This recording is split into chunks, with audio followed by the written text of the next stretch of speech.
Good evening, everybody. As I always do with these live streams, I check to make sure that the technology is doing what we need it to do.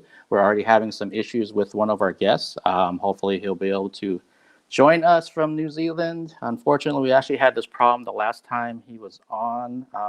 It's weird because it'll work fine and be no issues, and then it'll just turn to nothing, and then maybe he'll come back. So we'll just kind of see how things are going. But hopefully you're having a nice Friday. It's 6 o'clock here on the West Coast of the United States. And obviously, and that means it's 9 p.m. over on the East Coast and varying times around the U.S. and around the world. Such an interesting week. And but this is the Fun Table Sessions. This is round 14. And goodness, that's started somewhere. Yeah, I started back at the end of July doing these, and I had no intentions of having them just become this thing that they've become. But I love doing them. So if you're not familiar with them, this is really like a happy hour, virtual happy hour type of chat conversation thing. It's very loose. It's not a formal interview whatsoever. So those that are familiar with me and how I do my interviews, that's not what this is at all. So we just kind of hang out and shoot the breeze. Sometimes they last, an hour and a half, 2 hours. Sometimes. Hi, Tony. Good to see you again. And other times that I think the record now is 3 hours and 42 minutes, which was just recently set. But we're not trying to break records. It's just something that if it organically happens, it happens because people are just talking a lot, or maybe the alcohol's getting to them. Who knows? But let's see. Oh, I got my other guest there. So we'll hopefully have all three of our guests, and we'll just kind of play it by ear as best as we can. And if you ever want to put something into the comments that's appropriate, we'd love that kind of thing so we can kind of bring you into the conversation. And as always, I have my beer and another beer, another one that isn't open, but it's ready to go if I need it.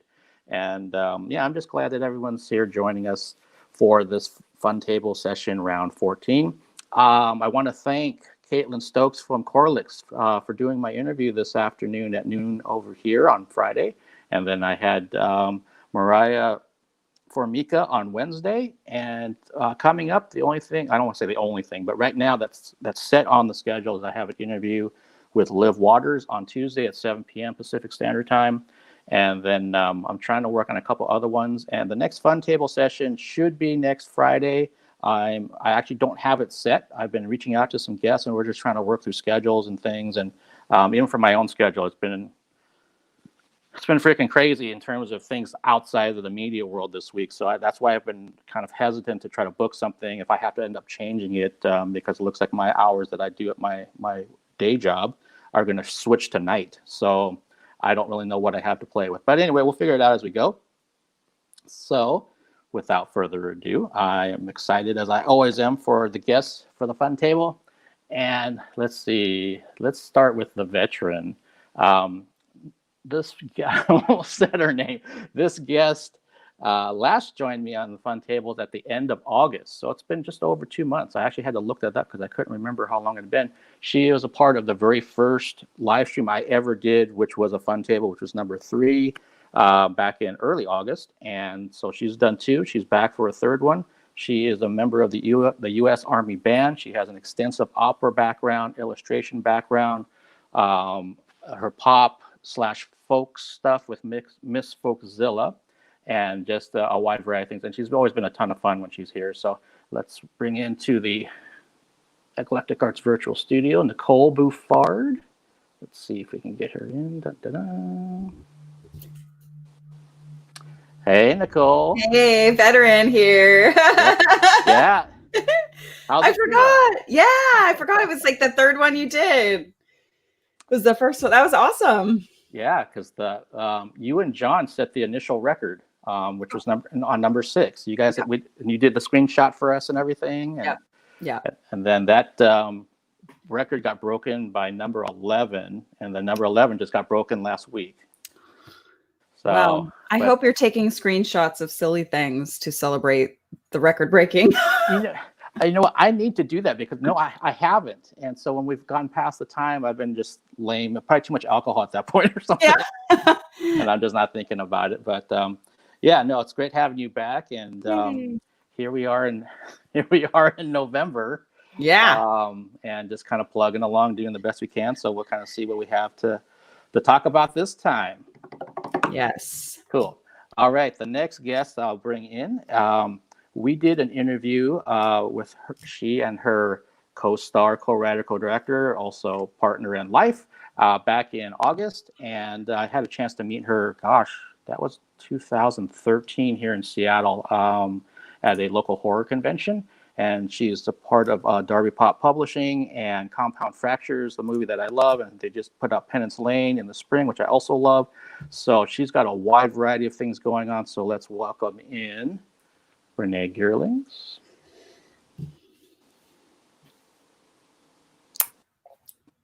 Hi, Renae. Hi. How you doing, Mark? I'm doing really good. How are you? I'm doing great. Thank you.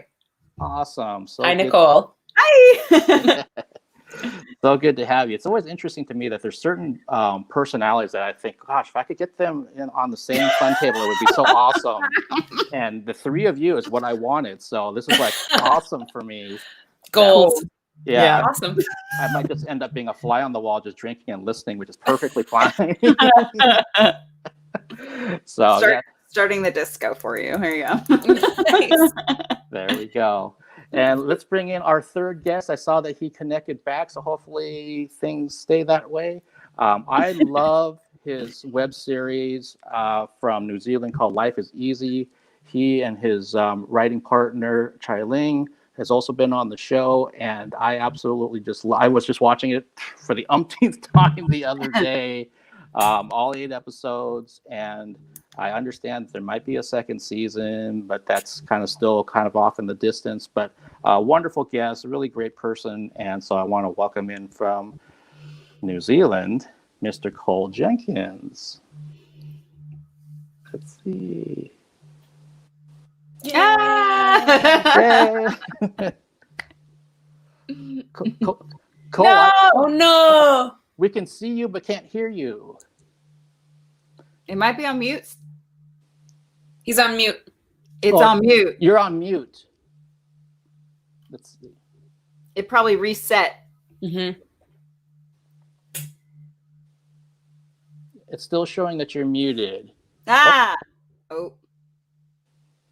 No. No. How about with just nothing? No, just coming from your device. Now it's muted again. Unmute it. Yeah, it's showing that you're muted. So weird. Oh my God, we can see you perfectly now, but we can't. We need tech support. Someone call tech support. Yeah. Oh, that'd be kind of funny, actually. Drunkenly call the tech support for. Can we do this? Could you just have the cards where you just hold them up and then just You know, on the Alice tour, there's one of the amazing DJs. He was always writing. Oh, we heard something. Okay. And I fixed it. Yeah. Yay. Okay, cool. Yay. Jesus Christ. yay. We just got technology down here in New Zealand. Honestly, we just got the internet. Awesome. Holy shit, now I need a drink. Wow. Well, yeah, we can hear and see you, so I'm going to keep my fingers crossed. And don't touch anything. Yeah. Something like this. How embarrassing. But thank you for having me. Oh no! Thanks so much for joining again. I love the fact that you're here, and again, like I was saying in the intro, that your web series that is here on Reverie here in the U.S. is so amazing, and every time I watch it, it just brings me joy.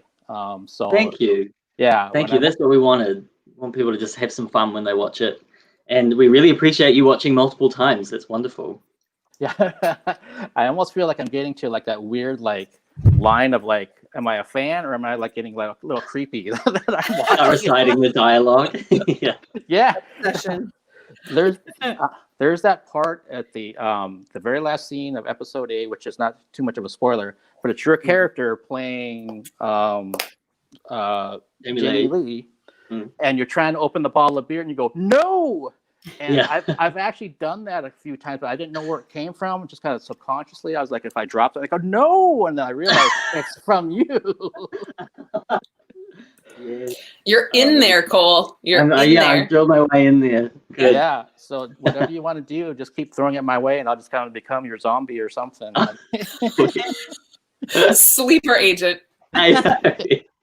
Yeah. So, how is everybody doing? Are we just kind of hanging in there, doing the best we can?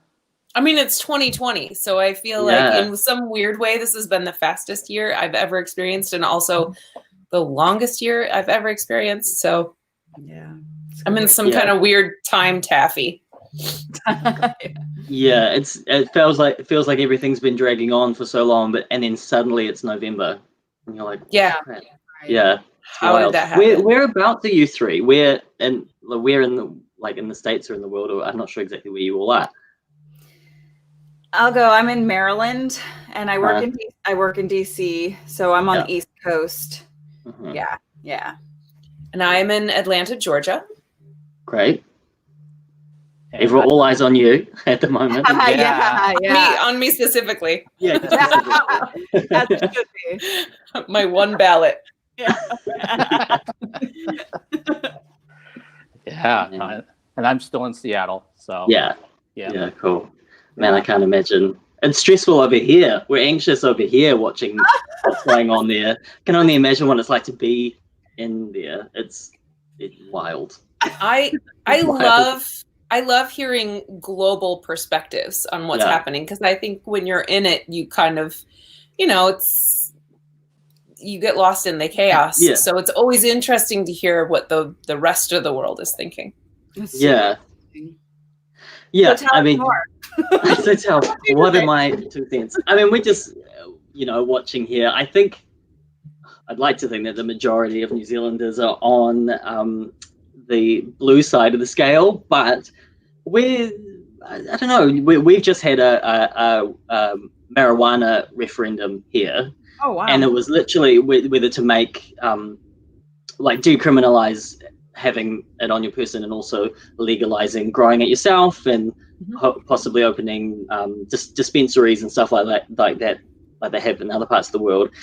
50.7% of people who voted no, and 49.3% voted yes. So it didn't pass, which is crazy. I think people look at New Zealand as this sort of like really chill pot smoking nation, but it's really not that at all.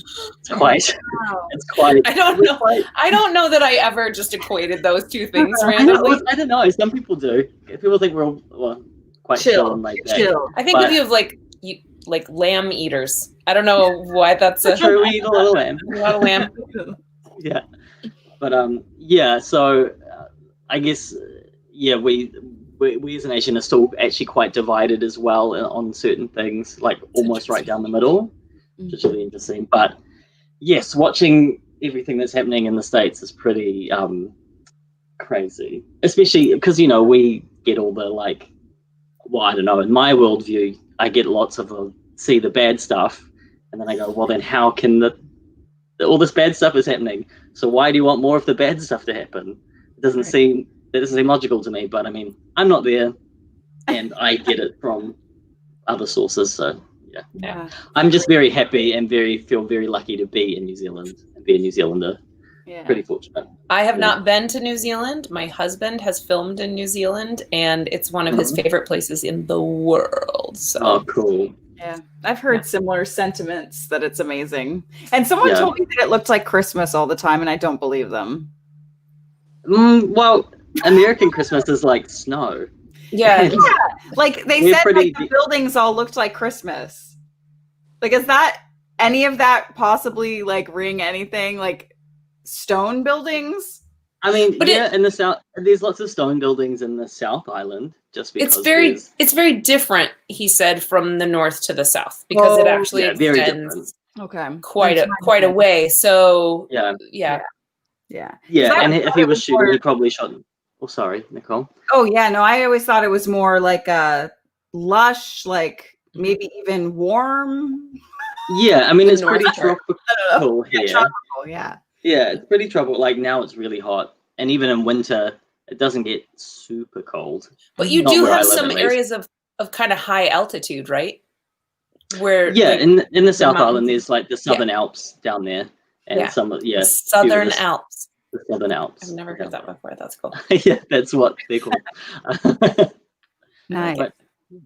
But I wouldn't say it looks like Christmas all the time. Not your Christmas. Not your idea of Christmas. I was trying to fit that in my head with what I actually felt New Zealand was probably like. So how does that work? Because in New Zealand, our idea of Christmas is going to the beach and being in the sun and having a picnic. Because it's summer for you. Right. Yeah. Oh, that's so weird. Yeah. Yeah, it's in their summer. Yeah. And then our July is your winter. Is your winter. It's our winter. And in New Zealand, it snows the further south you go, but in Auckland, where I live, it never snows ever. Wow. So good. It's great. Yeah, amazing. Yeah, so that means you're almost 2 months into spring then, right now. Yeah, we're go into summer in December, so we're nearly there already. Oh, sounds great. This year. Can't. Yeah, can't with it. No. We're coming to Thanksgiving, and I'm like, guys, I think we might need to skip this one this year. Yeah, let's just stay home, maybe. Yeah. It was my birthday this week, and I was like, I think I get a do-over. Yeah, absolutely. This year doesn't count. It's fair. It doesn't. Yeah. I feel like I aged 10 years, but I think I should just get to skip it. Yeah. Yeah. But yeah. Happy belated birthday. Yeah, happy belated. Yeah, happy belated birthday. Yeah. Thank you. Yeah. And you said you were traveling? Oh, I went to Michigan. It was actually my mom's birthday in October. And so my son and I loaded in the car, and we surprised her. We went all the way up to Michigan with a birthday cake and showed up on her doorstep the morning of her birthday, which was really funny because she opened the door, and you don't know what you're gonna get. Are they gonna be really happy? Are they gonna cry? Are they gonna what? And she just looked at me like, what? Why are you here? I mean, she thought I was gonna be the florist delivering her big birthday flower, I guess, from me. Yeah. She's gonna do a double take. I showed up with the cake. It took her a really long time to kind of understand what was happening. And then Lysander stepped around the corner, and she was like, I don't know. So that was fun. That's awesome with it, especially that kind of reaction, because I can understand that kind of thing. It's just it doesn't compute. It's are you really here? Or what's going on? She didn't know what to do. And the funny thing is, my mom is a very scheduled person. So I actually did have a suspicion that seeing me on her doorstep was going to immediately make her brain do oh my God, oh shit. I have all these things that I have to do, and she's ruining all my plans. Oh no. No, I have to call so-and-so, and I have to do this, and I can't do this. But no, she was fine. Oh, that's she was fine. good. My dad was in on it, so he kept the weekend open. That's good. Nice. That's a good move. Good move, Dad. Yeah. That's amazing. Yeah. And Renae, didn't I see something that you had lost power? Was that on your travels, or was that back home? No, it was on my travels. On the way down there, we had car trouble on the way down there. On the way back, we got stuck for 4.5 hours in the same spot on the freeway because of a fatality at 1 a.m. Oh, wow. So from 1 to 4, a little after 4:30, something like that.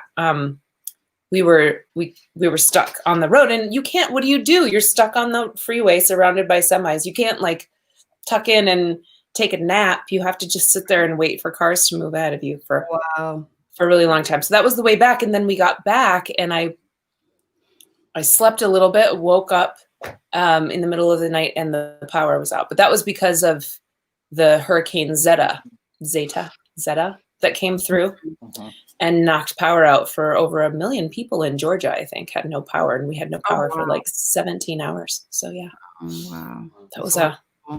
That was a 2020 day, just another day in 2020. I actually saw the funniest meme. Somebody said, I have a conspiracy that I'm really starting to believe. Time travel is real. Somebody went back to 2020 to try to fix something, and they keep ruining things, so they keep having to fix the time stream, and everything keeps going wrong. And I feel like that makes sense. That's hilarious. I feel like that makes sense. Someone needs to make that movie. Yeah. I don't know that we could sit through it, though. We're all going to have PTSD. We're going to be like, no, 2020 movies. Back in my day. It was 2020. That's it. They used to tell the story in Michigan about the 1978 storm, but the whole world's going to be talking about 2020. Yeah. You weren't even alive in 2020. Yeah. Have you ever lived? And they're going to be telling stories, and the kids are going to be like, killer hornets. They're just making this stuff up now. Yeah. Oh, I actually really like this year. I've had a great time. Really? That's awesome. Tell us why, Nicole. Tell us more. Yeah. Let us bask in your goodness. I get to stay home. And that's all I want in life. I just want to stay home. Like I'm already in retirement mode. Like, we can stay home. Let's work from home. I love it. I do like working from home. It's amazing. And I have dogs, so I just like if I had my druthers, I'd just curl up with them all the time. Yeah. Just work surrounded by warm fuzzies. Oh, I love that. Yeah.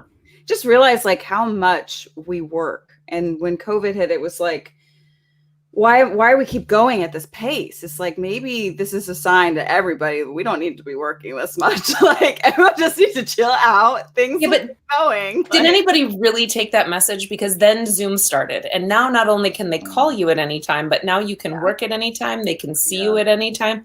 Yeah. I feel like my social schedule exploded with the possibility of Zoom because everybody wanted to Zoom all the time. Did they? Multiple Zooms at a time. I was like triple booked in Zoom meetings, jumping from link to link.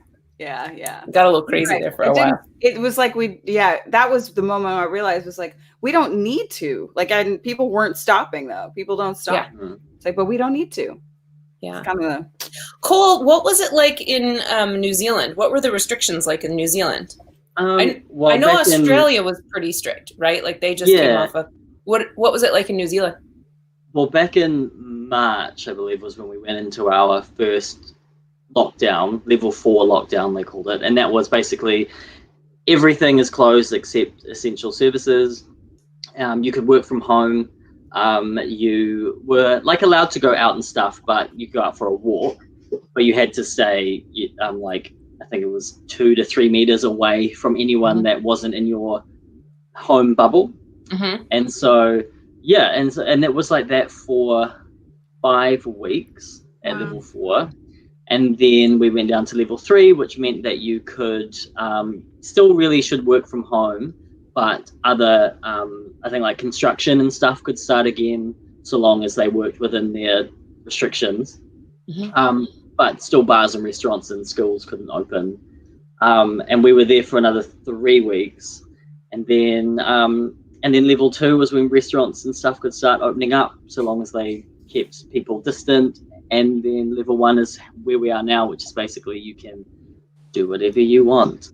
Is everyone still masking up there, or like what's the? We're not really. We're encouraged to, or like especially on public transport, but I haven't seen much of that. And like we're also encouraged to use like the track and trace app whenever you go somewhere and scan in. Which I'm sorry, the what? It's called it's a track and trace app, and so it's on our phone. It must be for New Zealand, but like so every business owner could download a QR code that they stuck on their front door, and as you enter, you would scan in so that they can keep track of where you've been. So in case there is an outbreak, they can contact all the people that have been in that location. This makes a ton of sense. And also there are a lot of people in the United States who would be crying foul at that. Oh yeah. Absolutely. Well, no, definitely. There's definitely plenty of people here like, I don't want them knowing where I've been or where I'm going and stuff. I'm like, well, if you've got a smartphone, they can probably find you anyway. But like this is you click a thing and in their conditions and stuff, it says that they only hold this information specifically for COVID, basically, if there is an outbreak or someone has been to a location and then they find out that they have COVID, they can contact you and say, look, you've been in the same area as someone with COVID, you should go get tested. Right. Yeah, basically. There's one in the States, a COVID tracker app that you can get for your phone. Yeah. And I think even they, weren't we talking about this last time? They installed it on phones in an update, but you have to activate it. But it's there in a lot of phones, and people don't realize that it is there just waiting to be activated, that they put this app we had to. Oh, I called it Track and Trace. It's called NZ COVID Tracer. Sorry. But yeah, you had to download it. It wasn't automatically on your phone. That's There is a Track and Trace COVID one, though, which I just downloaded to look at. Yeah. Apparently, I need to have some kind of an update for it to work, though. That's so weird. But I got the COVID tracker on my phone because, like, I mean, like you said, we have a cell phone. They know where we are anyway. Whoever the fuck they is. Yeah, whoever they are. Right. Okay. It's not that world isn't that organized, folks. Just putting it out there. Yeah. Right. But yeah, whoever is trying to find you can probably find you with your phone anyway. So I did get the COVID tracker, and I mean, I think you have to have enough people on it for it to even work. So, right. It's one of those things, though, like if I get abducted, I want them to be able to find me. Right. That's a good point. Yeah. Yeah. And honestly, all they're going to find when they look at my history is like home, Sam's Club, the vet. Yeah. Maybe a restaurant, home. That's my 2020. Yeah. The grocery store. That's it. That's all you got. Some exciting ad placements for you on Facebook and groceries and doggies. Groceries and dogs and Sam's Club and maybe a restaurant. Yeah. I still watch we still see, because like like I said, we had our sort of serious lockdown for those 5 weeks and then 8 weeks, 3 more weeks, and then it kind of stopped. And then we went back in Auckland, at least we went back into a lockdown when there was another outbreak. But to think that now we can actually just go and do whatever we want. The bars, restaurants and clubs are open. You can travel regionally again, and all that sort of thing. But like over in so many other countries, you guys are still kind of at the same level we were in March, but the restrictions maybe aren't as high. Is that right? We're kind of a free-for-all right now. I feel like some places try to say that you can or you can't do some things, and depending on the population there, some people really get up in arms about it. Other places don't have many. I mean, even right here in Georgia, you can tell kind of going from one county to the next. One county, people wear a lot of masks. The next county, you go into a store, and if you're wearing a mask, they look at you like you're a jerk. And to me, of course, I'm like, look, man, this is like me opening the door for you. I'm not wearing this mask so I don't get sick. I'm wearing this mask so you don't get sick. So being mad at me about that is like punching me in the face for opening the door for you, or like offering you a chair. So, you know, except this time you get to live. So, you're welcome. Yeah, you're welcome. I saved your life, bitch. Right? Yeah. We have that problem here in Washington State because they were just talking about on the news that the governor of Idaho has been very lax about any kind of mask mandate, but then their numbers are going up, and now the hospital beds are being taken up. So a lot of those beds though are over in Spokane, which is in Washington. So it's kind of like, hey, can you kind of help us, because your folks in Idaho, when they get sick, are coming to our area, and now we don't have any space for anybody because we're very much masked up on the western side of Washington. The eastern side, not so much. Right. And then Idaho is even worse. But from what I've heard, I'm just kind of going by what I've heard from the news. So, we're not in a good spot, and it sounds like it's just getting worse in terms of numbers that I've seen. It's just we're hitting records for the entire length of the pandemic. We've had like 1-day records that we haven't seen before. So, and of course, right now the news cycle is taken up by something else. Although they did stop a couple times to say, "Hey guys, just FYI, record levels now back to the other thing." But no one cares. No one cares. Yeah. There's a saturation point at some point. You know, I think that's the difficulty, is that people can only take it for so long, and then we kind of do the la la la la la thing, and that's not to our benefit. No, it's not. And especially moving into the holiday season here, where people want to get together, they want to see their family, they want to have those feelings and those memories again, and telling them that you can't do that or you shouldn't do that, people are just they're just kind of throwing it out the window. Not everybody, but some people are. So even like for myself, I don't live by there's nobody else in my place. So like if I need to go see my parents, who one is high risk, we probably can't really do anything this year. That's what we've kind of talked about as an immediate family. It's like, well, Thanksgiving, we're probably just going to be doing this. Where we're like, on Zoom or StreamYard or House Party or something. We're not going to be sitting in the same house.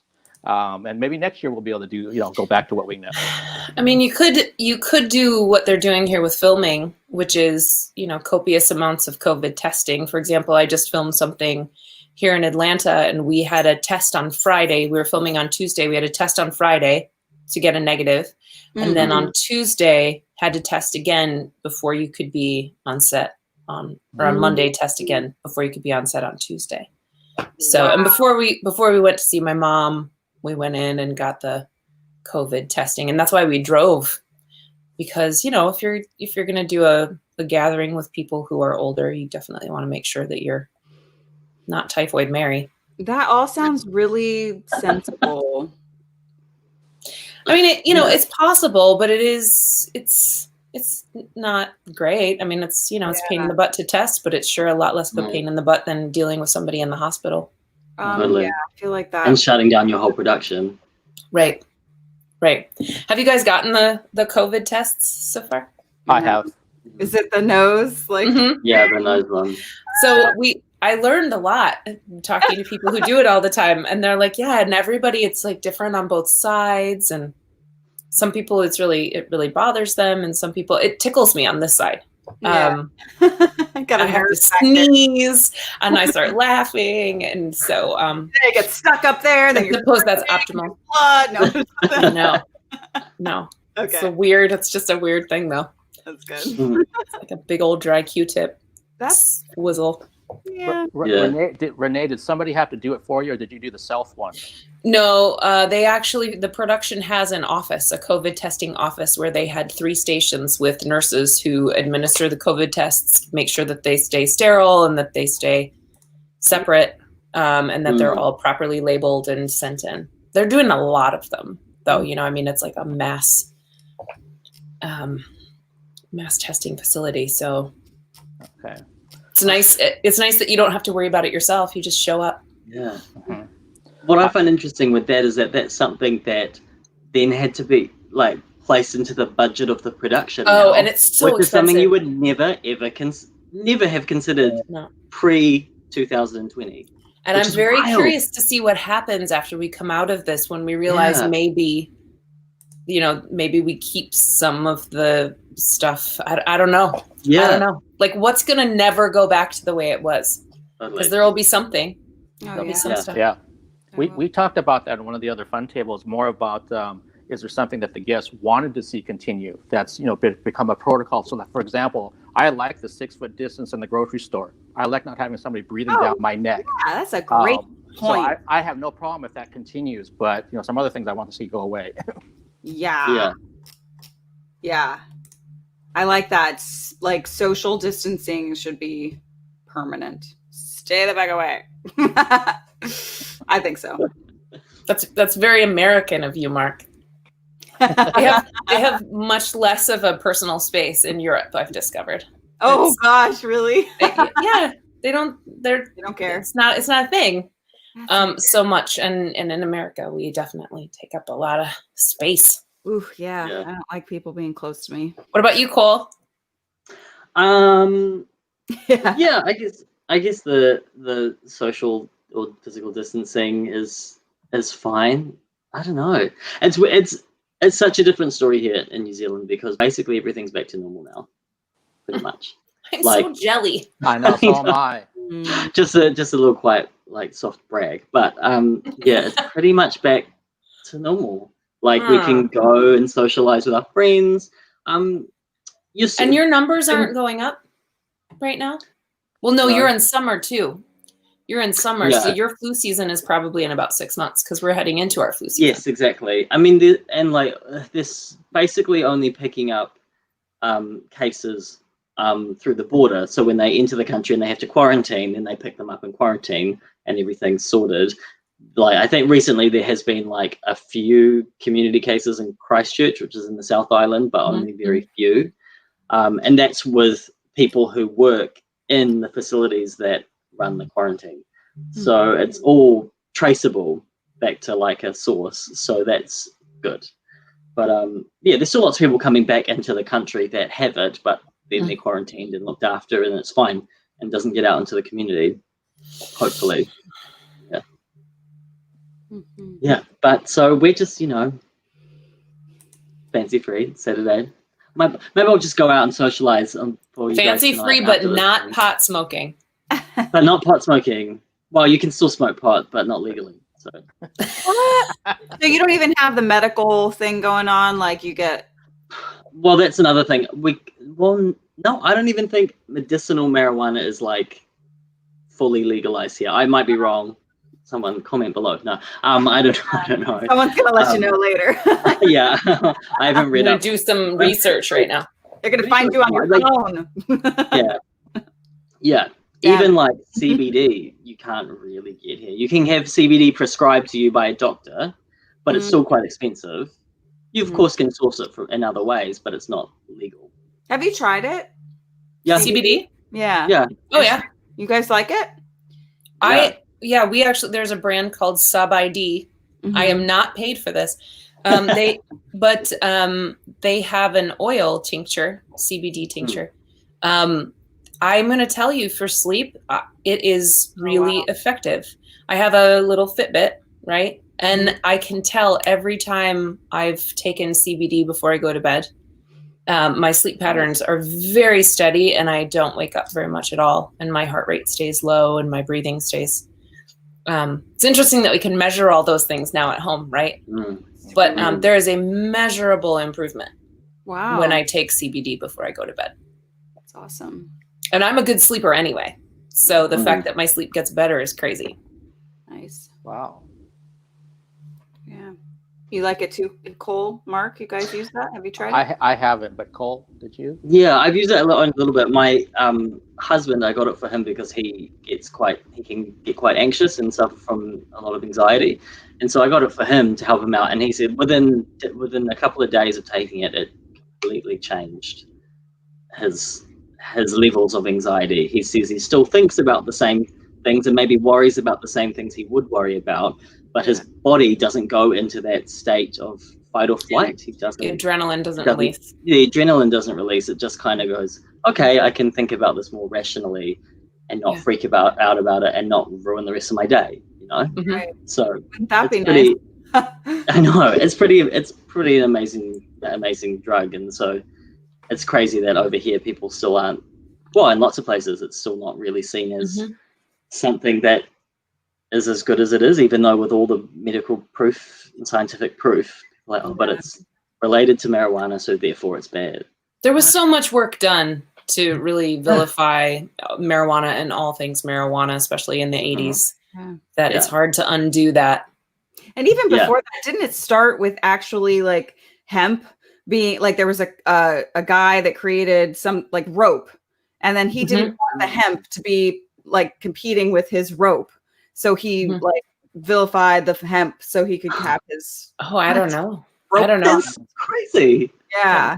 But It's so unrelated to pot. like what we're talking about, but it's like, It was like hemp was bad. Like never use hemp for anything. You have to, you know, this synthesized new thing that he created or whatever. Right.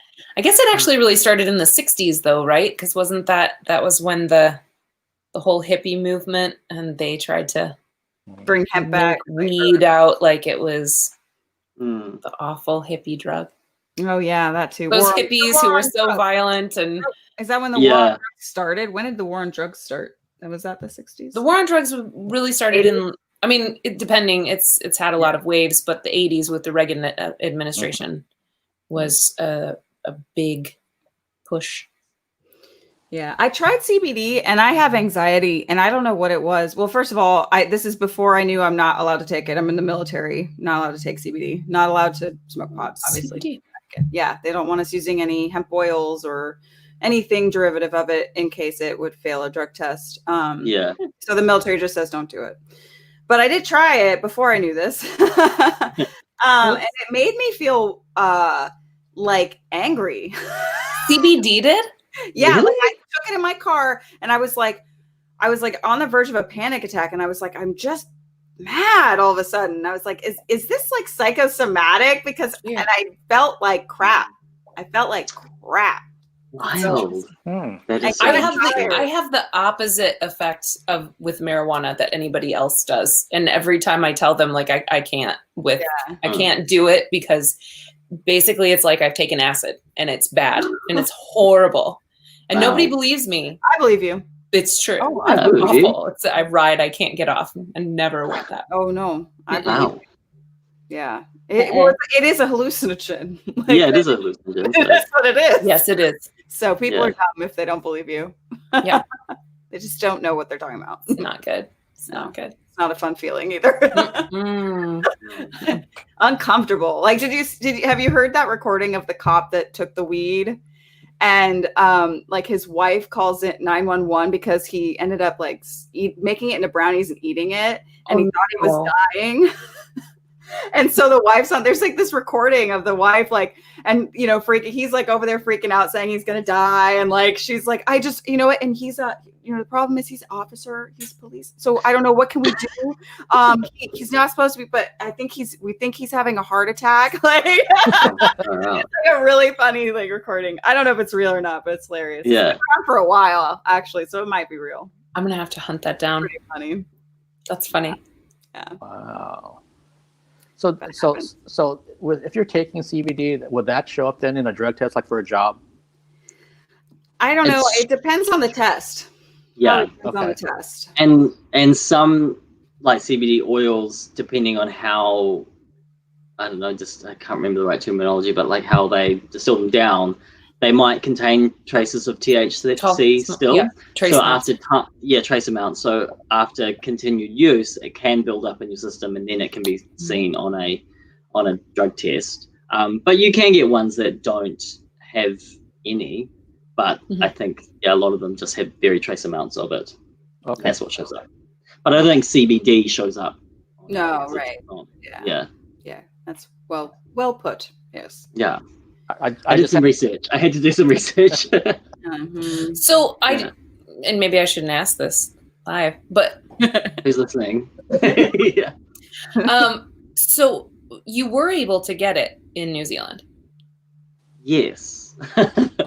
Yeah. I mean, there are definitely people who make it themselves, and they're like online and on like social media. There are like because it's illegal to import it into the country now. But CBD? Yes. Yeah, as of April as of April this year, it was illegal to import it into the country. Probably because the referendum was coming up. Oh wow. And they just changed stuff. I feel like I'm gonna get like texts or emails from people being like, Cole, you're just completely wrong. But if I am, soz, whatever. But yeah, but you can, there are definitely, like, I found I was recommended a company that's on Instagram, well, they sell through Instagram, and they're based in New Zealand, that make it themselves. I don't know where or how they make it. Maybe they get it as a byproduct from where there are facilities that do make it legally for medicinal use. So maybe that's a byproduct of that. I don't know. But it seems to be good. It's just so expensive though. Expensive. Yeah. Yeah, I could see that.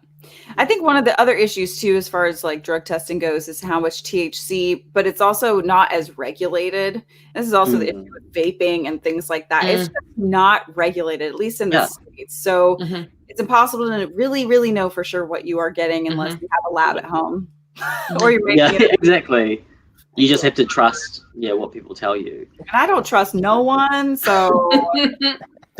I mean, in California, though, I think they have it very down to a science. That's the one thing about legalizing it, is that when you buy it from a dispensary, they are on what the levels are. They know what they're giving you.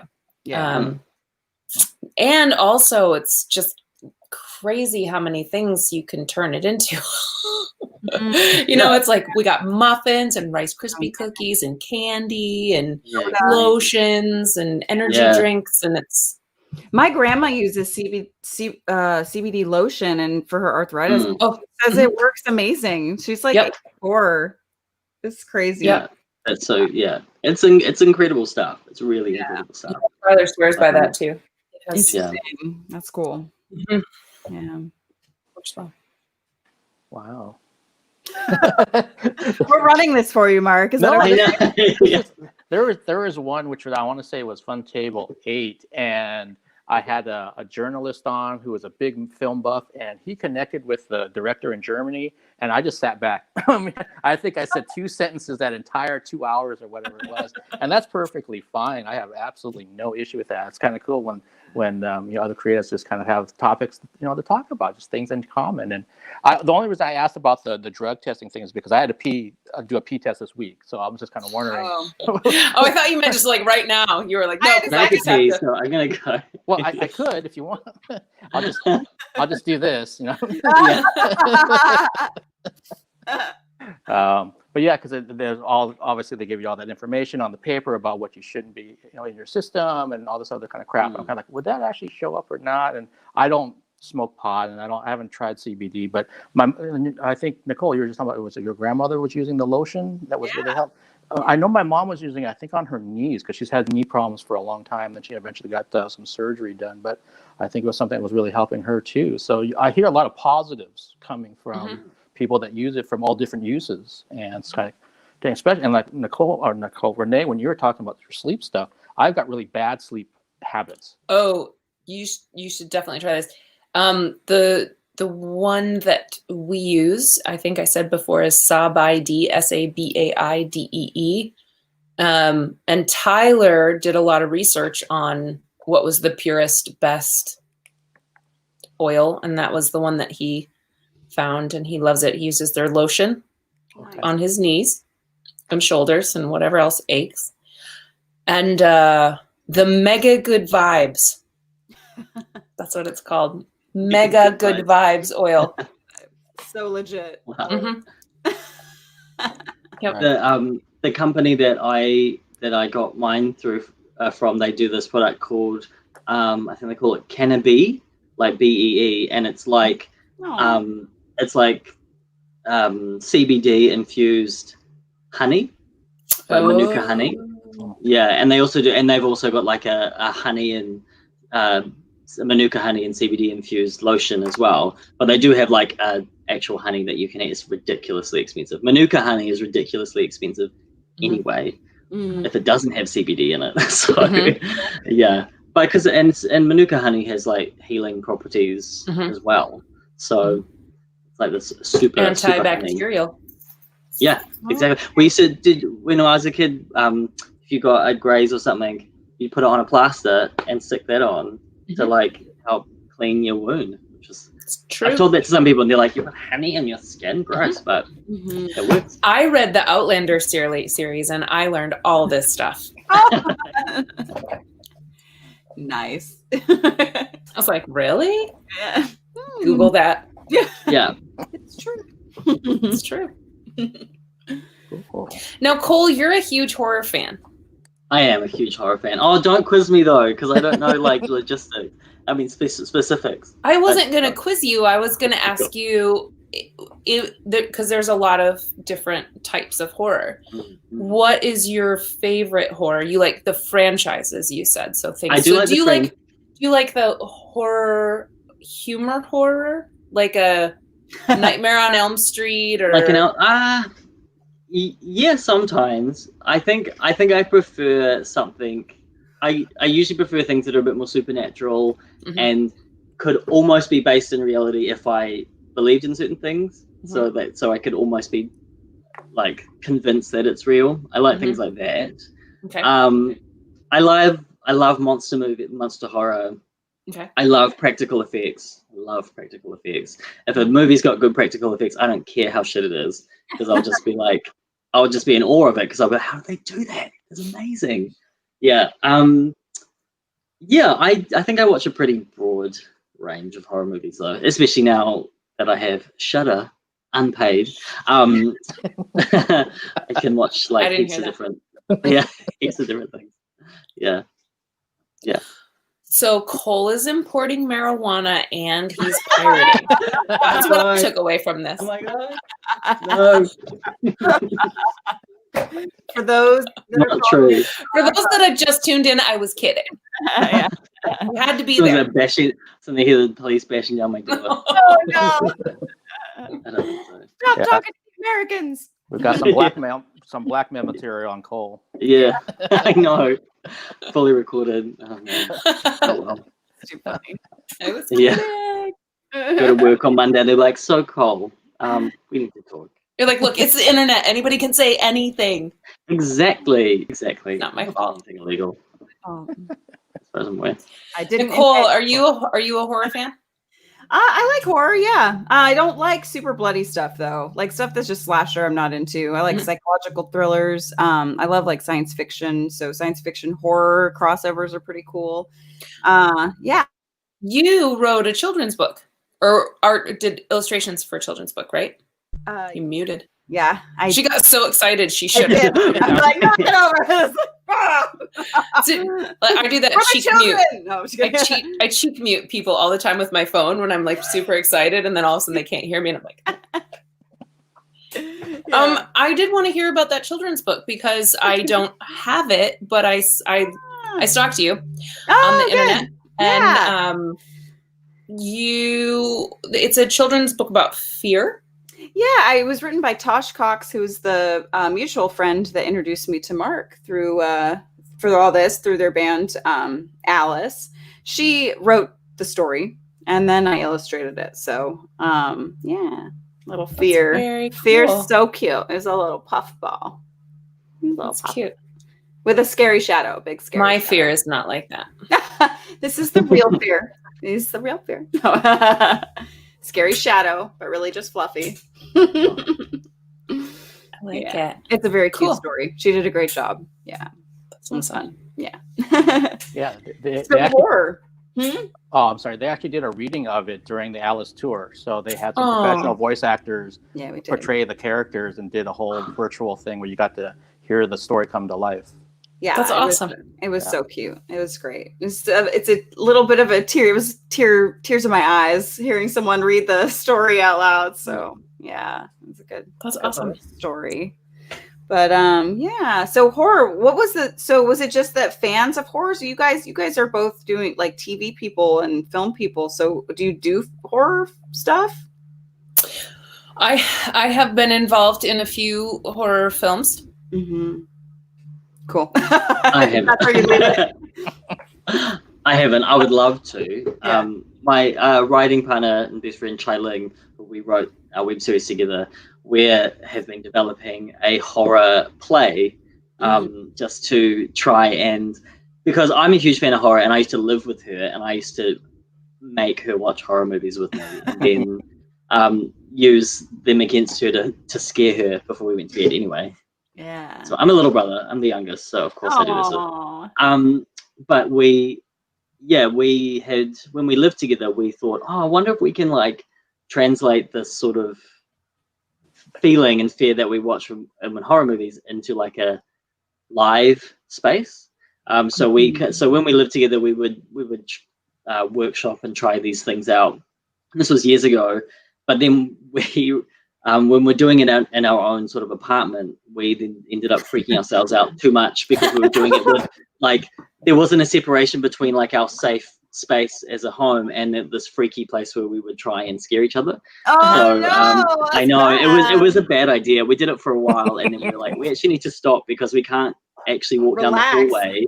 Yeah, we can't relax. We can't walk down the hallway without being like, ugh. So, but only just recently this year, we got a little bit of funding to try and develop the outlines of what this play could look like. So yeah, I'm just using what I know from watching lots of horror and what I like and what I don't like, and I'm seeing if that can be translated onto a stage. And some of it can, and some of it can't. But we'll see. We haven't really locked anything down yet. Yeah. I haven't watched your series yet. It's comedy series. Yeah, it's a comedy web series. It's I could elevator spiel. So it's called Life is Easy, and it is a queer body swap comedy, Freaky Friday style. So there's two best friends, one gay white man, one straight biracial woman, and they've been best friends for years. And then on their 25th birthday, they magically swap bodies and have to live as each other for well, the series is set over a week, and so they're living as each other over the course of a week, and they kind of experience each other's lives. They thought they knew each other really well, but they don't. And it just explores the struggles of queerness and being biracial, and like workplace homophobia or workplace sexism, all these sorts of 2020 type topics. That sounds great. That sounds it's cool. It was really, really fun to make, and it was basically just started from mine and Chai Ling's friendship, and we just, some of the stuff in the show is stuff that actually happened, and some of it is just heightened versions of ourselves. But it's a lot of fun, and it's on Reverie.tv. Okay. Reverie. Oh, excuse me. Reverie. You said Reverie, and I went, Time for But Mark could probably tell you more about it than I could. In fact, he can recite the script apparently out loud. Fan. Yeah, no, I think the only thing I could add to what Cole just said was that from a fan viewer's point of view is that what I love about it is that every time I watch it, I discover something new. So it's just like hearing like a good album, like the first time you spin it, you're like, you don't quite get it. And then the second, third, fourth, fifth time there's something new that comes out of it. Their show is exactly the same way for me. And what's also kind of nice about it, depending on what kind of viewer you are, it doesn't hit you over the head with these topics that Cole just mentioned, but they're definitely there. And so if you think about it, you can start digging down beneath the surface into some other things that could potentially become season 2. Yeah, hopefully. And I was just dumbfounded when I talked to Cole and Chai Ling about that. This was something that was, kind of done on a shoestring budget. It was something that was just, they hoped it would be something that, resonated with someone. And it looks so good. It's done so well. And I can't say enough good things about it. Again, I've been watching it since whenever and I don't even know. I don't even know how that publicist got a hold of me. I was not getting things from him normally. And all of a sudden he sent me this thing and I'm like, well, what is this? And since it was a web series, the first thing I was wondering is what's the commitment from a review standpoint? Do I have to watch all of this? What's I don't like it? And he said, oh no, Mark, you can watch the first episode and then kind of go from there. And I watched the first episode and I was hooked. I told Cole and Chai Ling this. I watched the first half, the first 4 episodes, and the next day I watched the other 4 episodes, and then I went back and watched them again. So I am a huge fan of that show. Yeah, that's great. Again, I can't say enough good things about it. It's done so well, and again, it's funny, it's topical, and it has things that just come pull from so many different elements. So there's a lot there to need and work with. Yeah, awesome. And we've just been nominated for Best Comedy Series in the New Zealand Television Awards. Wow! Yeah, which is congratulations. Crazy. Thank you. Yeah, which is crazy. We weren't really expecting that at all. Wow. So we're one of the top 3 finalists, and there's a ceremony in a couple of weeks that we're going to go to, and drink lots of champagne, and that sounds great. Hopefully not have to do a speech, but also hopefully yes. That's so exciting! Congratulations! Congratulations! That's awesome. Yeah, we're pretty stoked. We're up against a couple of great shows that have a couple of series under their belt already and have amazing people working on them. Very funny people, great writers and producers. 2 of the shows are produced by Taika Waititi. So, who, by the way, is a global treasure. Is a phenomenon. He's wonderful. Oh my God. Literally just to be in the same category as something that he's involved with is just like, what? So it's very cool. And Jermaine Clement as well. Yeah. Taika's I think probably for everybody at this point, but he's definitely bucket list. That guy is, Jojo Rabbit was brilliant. Yeah. But I mean, Thor Ragnarok was the Marvel movie that I started calling, my brother and being like, you have to watch this movie. And then watching it in multiple succession, you know, like just hitting start again when it finished. Loved it. Jojo Rabbit, What We Do in Shadows. The guy is, but then to watch the bonus materials on these films is like to watch him work and the relationship he has with people and his vibe off. He's so cool. Yeah, he's really cool. I would love to meet and work with him one day too. Yeah. Sounds like you're gonna meet him. Yeah. What? If he's at the awards, maybe. Yeah. I don't know how. When you how steal I don't his even know if he's in award. the country. Yeah. Yeah. Just swooping. Yeah. No. How to win friends and influence people. Yeah. Yeah. I just want to dress up and have a good time. That's what I want. Yeah. Honestly. That's Yeah. awesome. Well, and Cole, I just thought about something. Oh, you look like you froze a little.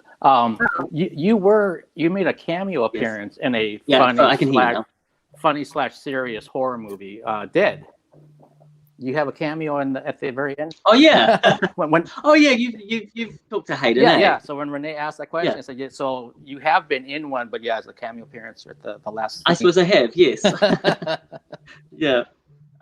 Chai Ling, her partner Hayden, wrote and created a comedy horror called Dead, and they needed to shoot like a credit sequence, and I was one like, hey mate, can you pop in? We'll give you lunch. And so I was like, yeah, sure. Did you get to die? So, yeah. No, I was in heaven. I was in gay heaven. Oh, so you were already dead. Yeah, so I was already dead in gay heaven. The happiest of heavens. Oh, that sounds amazing. Yeah. Love it. Yeah. Let's go. Yeah. Love it. Well, and then Renae, you gave me a little sneak peek once we were done with our interview back in August about Penance Lane, that I didn't know that it was shot predominantly in your home. And you took your device and showed. I'm sorry, but you showed me all the kind of interesting things, and it was awesome to kind of see and hear all that kind of backstory. I love that kind of stuff. Yeah, we did not originally intend to do that. We were going to shoot it in North Carolina, and then North Carolina did away with their tax incentives, so we had to go back to the drawing board. And we almost shot it in Canada. We were very close. Tyler's Canadian. But if we had shot it in Canada, we would have had to have done it through a Canadian production company, not our own. There was a lot of rules for the Canadian tax incentive, tax credit. And so we tried. California was just a no-go. There's no way we could have done it on our budget in California. And so finally Tyler said, look, screw it. I want to check out Atlanta anyway. He was looking at buying something here. He found this house for a really good price, and the basement was empty, just empty. And so, we actually bought it on foreclosure, so we didn't get the HOA paperwork, so we didn't know all the rules of the HOAs, and then we moved in and we promptly broke all of them. And HOAs. We got a cease and desist visit. So we had to go we had to go on the DL. So now it's like complete guerrilla in the middle of in our basement, trucking people in, hiding the fact that we're still doing it. No. And we did. We finished it. So so that was really funny. Yeah, but so there were rules saying that you couldn't film things in your own home. Well, I don't understand. Well, I mean, with an HOA, first of all, there's parking stuff. You're not allowed to run a business out of your home. Technically, we weren't running a business, but we kind of are. Yeah. You know, and it's like they want to keep the neighborhood nice and calm, and no riffraff. Certainly no horror movies. No creatives. So Get out. Okay, so that's what you do then. You do horror films. So my husband played, among other things, he played Michael Myers in Rob Zombie's Halloween films. Oh, okay. And so when he started, he wanted to produce his own films. And we had a couple scripts. We had Penance Lane. He was going to be in Penance Lane originally, and then it came onto our plate to take as producers. And it was a ball that we were trying to roll up the hill for a very long time. Yeah. We ended up writing Compound Fracture, which is our first film, which is a It's really more of a supernatural thriller. Okay. I say it's a ghost story. It's a family drama wrapped in a ghost story with some horror elements. Cool. That was our first film, and then we did Penance Lane. So, Awesome. and right now we're working on a TV series that's an action. I know I saw both of your credits. I didn't have time to look it up. I'm right in the middle of my own productions with the Army Band. We're doing our holiday show, so I'm sorry. I almost couldn't even make it. I was like, wow. Yeah, but so I thank you for telling me. I can't wait to look that up and watch it now. So I do want to ask you a question. How so you're a singer with the Army Band. Yes. This is something that I think people don't know much about. We see these amazing videos, that come through your Facebook or whatever. How does one become involved in that? Were you in the Army first and then tried out for the? It depends on which band. The band I'm in is more of the ceremonial. We do, inauguration. We do the presidential funerals. We do a lot of we support military music in DC. So I was a professional musician before, and I was recruited into it. So 90-something% of everyone at Pershing Zone comes from that conservatory music, professional musician background into it. Now, the smaller bands in the Army are a little bit different. You go into the Army as a soldier, and they train you as a musician, and then you would perform, in smaller bands around the country, supporting the different units around. So how often do you perform? Gosh. For this, COVID has been all on. Yeah, right. I forgot. I think that's everybody. Yeah, constantly. We were constantly performing. Yeah. So I've done a little bit of TV, but nothing like you guys are doing. I love it. I miss it. I lived in LA for 7 years, and I miss it. I did some reality TV. You did? What did you do in reality TV? I did VH1's Bye Felicia. Bye Felicia. That was great. And then I did TLC's Brides Gone Styled. And so. Were you a bride on that, or were you? I was engaged, and so my stories were involved with that, and because I was in a metal band at the time, so it was all about changing my look to be more about the bride, and all the drama, and the family didn't want that because I had bright red hair, and it was no, you have to wear a white dress. It was I want to wear leather, and reality TV. It was fun. It was awesome. I looked for agents. I was I want to be a reality TV star. This is rad. I don't have to do shit except just I show up, be stupid, and it's amazing. I was can I do this for the rest of my life and party and have fun? And then the Army called. And you got in the Army, yeah. It seems like it was a big jump. Yeah, it was from one to the other. Yeah, it was pretty rough. Can you guys hear my dog, by the way? Because she is making some really. Bring her up. I don't think. I know. Oh, she's snoring. Oh. But it sounds kind of like she's farting. So she's not. She's dead asleep. Hey. Oh man, Nicole, how is Spanky doing? He's an asshole. Oh. Where's Spanky? Spanky's downstairs. My parrot. Your parrot? Oh my gosh. I have one. I would love one of those birds. They're so smart. They're so smart.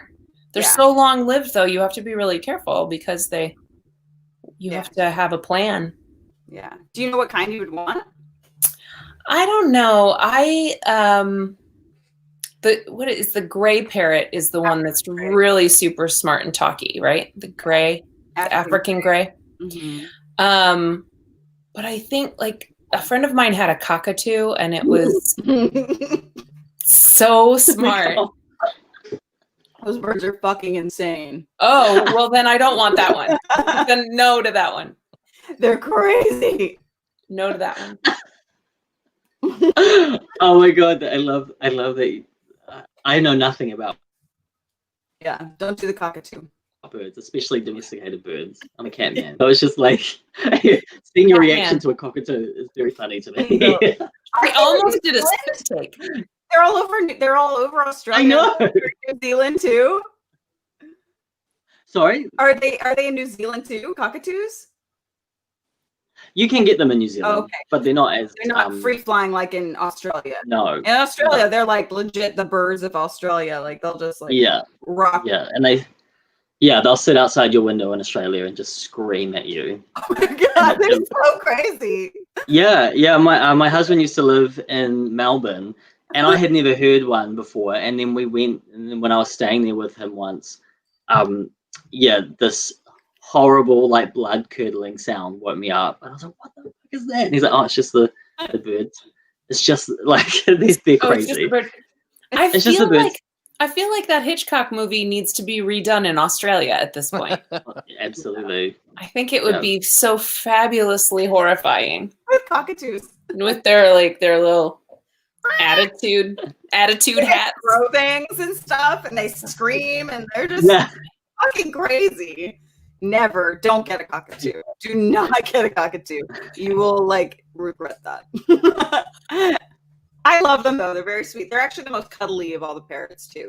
That's part of the insanity because they're like really cuddly, sweet, and like they'll let you pet them, and then it's a crazy bird. I think it was the cockatoo that had that viral video where he was caught. He used to sing it to himself in his cage, and he was singing the song "Let the bodies hit the floor." Let the bodies. Oh yeah, I think I remember that. Yeah.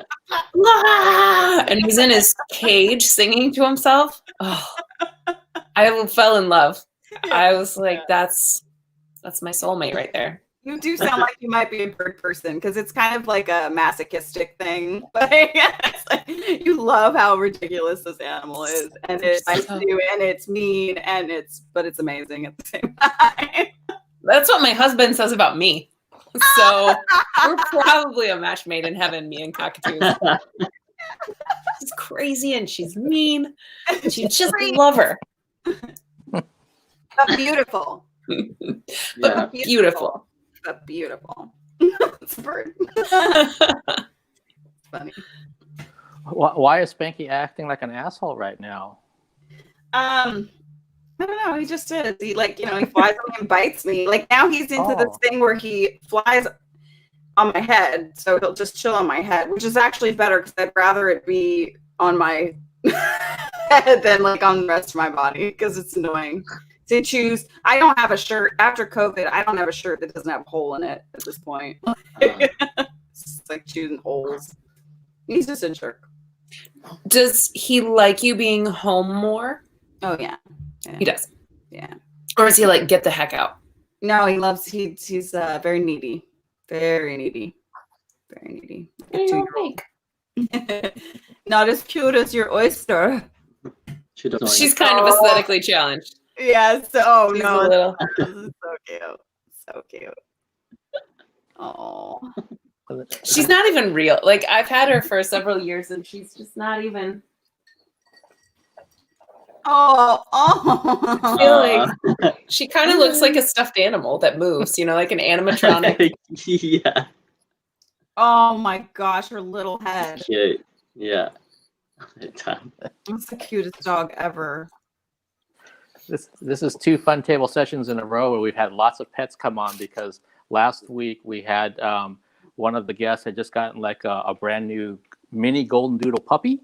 Oh, so we were like, we have to see her. So she brought her out, and then the other guest, Nicole, who Christiana, was talking about. Well, we have beagles, and all of a sudden, a beagle appeared in her lap from upstairs. Her husband brought the beagle down. So it's awesome. We have pets, and then Nicole, did you? Nicole, you're a cat guy. Yeah, cat person. I'm a cat. All the different. A guy. I have cats. Paul. How many cats? The way you said that made me feel like you felt guilty about the number of cats you have. So now I want to know how many. Well, it's not crazy. I think we've got 3 cats. Oh, that's not a lot. Talk to anyone in New Zealand who isn't like a crazy cat person. 3 is a lot. Like three's a lot for like a gay couple in their 30s, I think.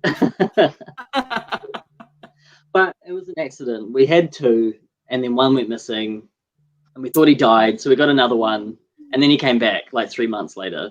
So 3 months. Wow. yeah, he disappeared for 3 months, and then Makes came you back. wonder if Right. somebody took him and put him in their house. Well, or something. yeah, he was Did a found. walkabout. Yeah, he was found in the wild somewhere, but I don't know how he got that far away from Oh, our he was house. found but- in the wild. Yeah, he was found at like a cemetery. Someone found him. He's talking to ghosts at the cemetery, and someone found him and took him to a vet, and then the vet contacted us. Oh wow. Was he chipped? But the rest is history. Now we've got 3 cats. Sorry. Was he chipped? Yeah, he's chipped. Yeah. See, chips are good. Wow. Chips are good. Found our cat. That's crazy. Yeah. We actually, I've told this story before. It's really sad and morbid. When I was in high school, we had a cat that we'd had for a long time, and we loved him dearly. But whenever we would go on vacation, he would also like get mad at us and also go on vacation. So we'd come home and he'd be gone for a while, just like, well, you guys left, so I left. So we went somewhere for a weekend, and we came home, and he wasn't sitting on the porch. And about a week later, my mom saw him on the road, hit on the road. Oh. And so we had to go out and collect his remains because, you can't just leave your cat on the road. So we gave him a very nice burial in our backyard. And 4 days later, my mom turned around, and there our cat was sitting at our slider door. It wasn't our cat. Oh, no way. And I'm like, I wonder if some family was sitting there looking out their window like, why are they taking our cat? I don't know. I know. Oh my god, that's horrible. That's horrible. So bad. It's so, or maybe We've got- it was our cat. Yeah, we've got a Right. similar story at our old house where we hadn't seen one of our cats for like a day, and then we went out for a walk, and then we saw this cat on the ground in the road, and then we kind of walked past it, and then we looked back and like, what's that? Oh no! And then we went back and looked at it, and we were like, yeah, it's our cat, it's dead. And so I took my jumper off, and I scraped it up and wrapped it up in my jumper and took it home, jumper, sweatshirt, and then sweater. That's what a jumper is. And then and took it home, and then literally as we got it home, the cat that we thought it was ran across in front of us, and we're like, oh. So now I've got the squashed cat in my clothes. Cool. So yeah, So Cole, But, like- it's the same story. it's the same story, but it happened like very quickly. It wasn't like gone for a while. It was like within a couple of hours, like, our cat's missing. Oh, there it is. Oh no, it's not. I have to ask though, this just begs the question, what'd you do with your jumper? Washed it. You did? I think I still got it. Washed it. Yeah. Put it on a hot water cycle. Why? Waste not, want not. Why? Yep. Yeah, Like, it's not like it's been there for weeks. It was covered in like maggots. It just happened. It was still warm. I don't know that that's better. Because all I can say, Cole, is that it was unrecognizable as your cat. So I'm imagining there must have been some mortal wounds. It was pretty. Yeah. Oh. Yeah. So gross. Oh, oyster. Kicked a bird here. Cover your ears, oyster. Yeah. Oh. So what is the name, Oyster? How did you Yeah. such a unique, cute name? She was a rescue. So I actually had another dog whose name was Abby. I had found her on the 405 freeway, 101 freeway in LA. Mm-hmm. And she was very old when I picked her up off the freeway in rush hour. True story. Wow. She was very old, but she had passed away. And right about the time, it's what I called the Abby-versary of when I found her on the freeway, I just started looking through the rescues in Los Angeles. never do that. Or anywhere. Like if you don't plan on getting an animal and you're an animal person, just don't look. Yeah. There was actually another dog whose name was Starla, and she was perfect and she was beautiful. And we were going to be social media darlings. I had it all planned out, and they had adopted her out already. But they said to me, but we have this other dog that everybody was mistaking the two of them. They look just alike. And I was like, it's funny, I don't remember seeing any dog like that on their website or on their channels. And then they sent me Oyster's picture. I actually did this. Oh no. Like I thought it was so when they found her, she had two little tusk teeth on the bottom, like reverse vampire fangs. And I mean, it really was adorable, but when you're thinking you're going to get Starla, and that's the dog that you see. And then I had so much guilt over how I had discriminated against her for her aesthetically challenged. Right. So, and I felt so bad that I was like, well, I have to go meet her. Yeah, I have to go get the dog. And then I met her. And she was so sweet that I just... Like she was expecting you to come. Oh, dude, it was like they planned it. I mean, it was like the foster coached her. They were like, okay, here's the deal. She's going to come through that door. You're going to be sitting here perfectly prim on the couch all by yourself. She's going to come down and sit next to you, and you're going to sidle up onto her lap. You're going to put your little head on her heart, and you're going to do the puppy sigh. Ready? Let's practice. Perfect. Like they couldn't have choreographed it better. Be like, look, Oyster, uncross those eyes, put that tongue back in your mouth. Yeah. You're going to get a home today. Yeah. And then Oyster pulled out her cigar and was like, yeah. That's how it's going to be. And then I walked in the room and she went, yeah. Yes. Yeah, you took home a Chucky doll at the end. Totally did. Totally did. Totally did. I love it. I love it. As it is, the hardest thing about her is that we have to be very careful of when we groom her, and she's very dirty right now, but we have to keep like a puff of hair right here because when they took her teeth out, like all of them, when she doesn't have any hair there, she actually looks like that hand puppet lamb chop. Her nose actually does this because it just kind of goes, oh, yes. And so we have to keep little puffs of hair in the front so that she looks like she has a snout. Oh my god! Strategic grooming. Just smoke and mirrors. Smoke and mirrors. Smoke and mirrors. All smoke and mirrors. Oh, that's so cute. What are your cats' names, Cole? Their names are Louie, Bella, and Charlie. Aww. And who is the instigator and who is the sweet lap kitty? Charlie is both of those cats. What do the other two do? Yeah. Oh, well, actually, Charlie is a lap cat, and he's super smoochy, and he's the type of cat who'll come up on your lap, mostly Brendan, my husband's lap. He'll snuggle up to Brendan, then flop on him, and then just look at him like this, and it's very cute. Louis is the problem child who went missing, and he's the one who's cost us heaps of money. He's got sick, and we've had to amputate his tail, all this crap. And Bella is the only female in the house, and she's sometimes affectionate, but she normally just keeps to herself. She's the princess. She's the princess, yeah. We don't need you. And she complains.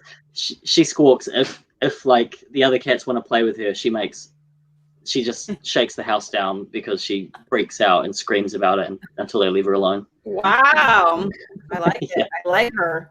Yeah, she knows what she doesn't want, and what she doesn't want is brothers.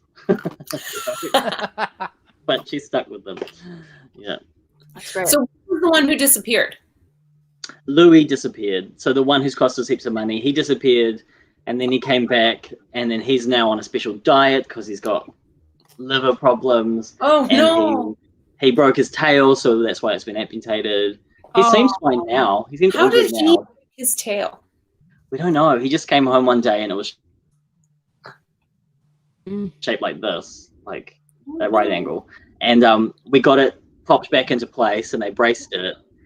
And then it was braced for a while, and then as soon as they took the bandages off, we left him overnight, and then it popped back out again. And so they were just like, we can keep putting it back in, but then you kind of risk hurting him more, or we can just chop it off. And we're like, just chop it off. Yeah. Yeah. And Louis Better was for him like, in the long run. wait. Yeah, I I know. know, but better for him. Yeah, and cheaper for us. Right. Yeah. I mean, do the cats need their tail? So I think it's a balance thing, but he seems okay. He seems okay. Yeah, I mean, there's bobcats. He's got like this much. His tail's like this long. Okay. He's got a little bit of a A tail. little stubby. Little stubby, yeah. Oh, poor Louis. Yeah. Oh, But he's nice. animals. He's secretly our favorite. Yeah. Oh, he needs the Not love. secret anymore. Not I think secret they all anymore. heard that. The other cats are calling you. Louis, I know you're watching. Yeah. That's too funny. Meanwhile, Bella's like, what? Oh, I think I Charlie. know. I know she would be. Nah, she wouldn't care. Yeah. Yeah. Mark, do you have pets? Nah, Charlie's the one that. Go ahead, Oh. Cole. Yeah, go ahead. Oh no, I was just gonna say Charlie's the one that everyone likes. But when guests come over, they like Charlie because he's around and he's cute. And he's the cuddler. He's the cuddler. So everyone's like, "Oh, he's so nice." So what makes Louis the favorite when people aren't around? I think because we've had him the longest, Oh. and he's got a really interesting personality. He really likes water. So like if we have a shower, he likes standing running outside water. the shower and meowing and running water. He loves running Mhm, water, mhm. and like he drinks out of the tap. Yep. He doesn't mind getting wet, and he just he's really sweet. Yeah. Aww. We're all crazy animal people. I feel like I should get Spanky. Yeah, We should all have our pets. Yeah, we'd love to meet Spanky. Yes. We go get him. He's gonna be real mad. Go get him. He'll tell us what's what. yeah. No, the only Renae, the only pet that I have here is I used to have 4 different guinea pigs Mm-hmm. that were living here, and now unfortunately I'm down to 1. And I know that's not the ideal situation. You're supposed to have them in a herd and all that, but she's 6.5 years old. So I had to make that decision about, do I stay in that cycle of, getting another one and trying to pair them up and hope that they get along and keep going down that road, or just kind of wait till her life just, does its thing and then just kind of take a break. And I decided to take a break. So How long do they live? typically it's 5 years. So she's already in her golden time. That's why I was like, okay, she's 6.5 now. Right. Her mom passed over a year ago. And that's when I had to make a decision. So I live in an apartment, so I can't have dogs or cats. If I could have a dog, I would. That's what I grew up with. So I went the guinea pig route. Oh, there's Spanky. Oh my god, he's beautiful. He is. Look at him. Say hi. Yeah. Yeah. And Yeah. he's what kind of parrot? This is a sun conure. He's gorgeous. Yeah, he's very pretty. So he's flighted right now. So you can see he's got long. Can I see jerk? You gonna be a jerk? Yeah. Yes. Yes. Say hi. Say hi. Uh-huh. Good bird. Yep. He'll just keep doing that. Oh. He's so cute. Nicole, how old is he now? 17, 18, 19. He's 4? He's 4. Okay. Yeah, he's 4. So you and Spanky are going to be together for a long time. Yeah. Yeah. He's actually kind of mellow right now, so we can just leave him. We now have seen Spanky. Yeah. He's a small parrot. He's gorgeous. The colors are so pretty. Yeah. And Tom, in the chat, I see that you're saying that you love my interviews and you tuned in late. You're wondering if the guests have how COVID has affected their careers. We actually kind of talked about that earlier, that Cole is actually in New Zealand, so things are open there, so they can kind of do what they need to do. Renae talked about doing the COVID tests down where she's at to kind of make things safe to still continue to work. And then, But for months, there was nothing. right. And then Nicole with the U.S. Army Band has been working on Veterans Day program stuff. So they've been that just came out today. We just aired that today. Yeah. So it's different depending on where you're at. So we've got two people that are on the East Coast in the United States. I'm on the West Coast, and then Cole's over in New Zealand, Tom. So thanks for your question. I just kind of Where's Tom? Yeah, Tom, where are you located? I actually don't know. I know you're a huge Silk Girls fan. That's how you kind of came to know me from South Africa, the band. But I'm not sure actually where you're located. So if you let us know in the chat, that'd be great. If you're still watching. He's like, okay, bye. Okay, bye. Thanks for running to know. Yeah, you took too long, Mark. It's like, actually, I didn't really care. Renae, I wanted to ask you, do you have any plans, even in any kind of form, if it's film or comic or something, of continuing the character of Precious? I mean, so the original script, that character was very different. That was one of my additions to the writing of that film, was to make her more sympathetic and to give her more backstory, to kind of flesh out her character. And leaving her there at the end does allow for a little bit of either a sequel, but honestly, I think the prequel for her would probably be, the story of how she got to where she was. Truth is, though, I really like that poor girl, and the thought of torturing her more kind of breaks my heart. So I don't know. I think like that was just the most horrifying, to have your husband taken and murdered, and to have your child taken and adopted out, and to be treated the way she was. Just I don't know. That was like the most horrifying thing I could think of. Yeah, no, I don't know. Maybe that's why I really gravitated towards the character. I think there's so much there from a heart standpoint that you felt sorry for her. You understood what kind of situation she was in. But yeah, it also begged the questions of like what happened prior to this, and then what happens beyond. I don't know if you noticed when you watched, but do you remember the scene where he's going through the house? Sorry, guys, spoilers. Where he's walking through the house and he finds the little doll cradle, and there's a news clipping in it, and it says family disappeared, camping. That is actually a picture of me and my brother and my niece, who played my daughter in the film. And we photoshopped Tyler's face in for my brother, and then did some actual physical like erasing and redrawing of the face, and then kind of rescanned it and put it back in. Because in theory, the reason why she helps him is that he looks like her husband did. And that now I have another dog over here doing his thing. I can't wait to check out both of your works. Thank you. I added you on Facebook, both of you. So I'll start tracking that. Yeah, and when you see the house, the interiors of the house, that is actually the interior of my basement. We built that in. Amazing. I love that. But then the exteriors were all another house. So you walk into the other house, cut, film everything else here, then walk out, cut. Because you had to switch halfway through, you said? You had to go somewhere else? We didn't switch. We got away with it, but because the house that we used is actually in a nearby town of Grantville. I think it's still for sale if you want to buy it, but it's very run down. Yeah. And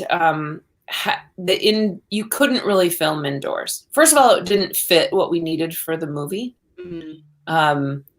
But secondly, it was not in a state where you could really put a lot of people in there. I think it would have been a hazard. So, interesting. Mm-hmm. You needed to be safe. Yeah. And that's your responsibility. Yeah. I didn't really want to put a bunch of crews in there. So we filmed it here. Cool. That's so cool. Yeah. So people that go ahead, Cole. So no, you go, Mark. For people that are watching this or just joined us now, so we're talking about the film Penance Lane that Renae is a part of, and then we're also talking about Life is Easy, which is the web series that Cole's a part of, and then Nicole Bouffard is in the U.S. Army Band, amongst all kinds of other things that she's done. And I see Tom mentioned he's in Minnesota. Minnesota. I am Minnesota. Eh? Yeah. That was really my Canadian. Oh. And my Youper. Yeah. Minnesota. I'm a Michigander. So. Ah. So, for maybe Cole and Renae particularly, what got you into just wanting to do TV/film stuff? I know that's a real broad question, but what I'm just thinking about all the wonderful stories you're already telling us, and then it's like, what way back when? What got you into this track? Yeah.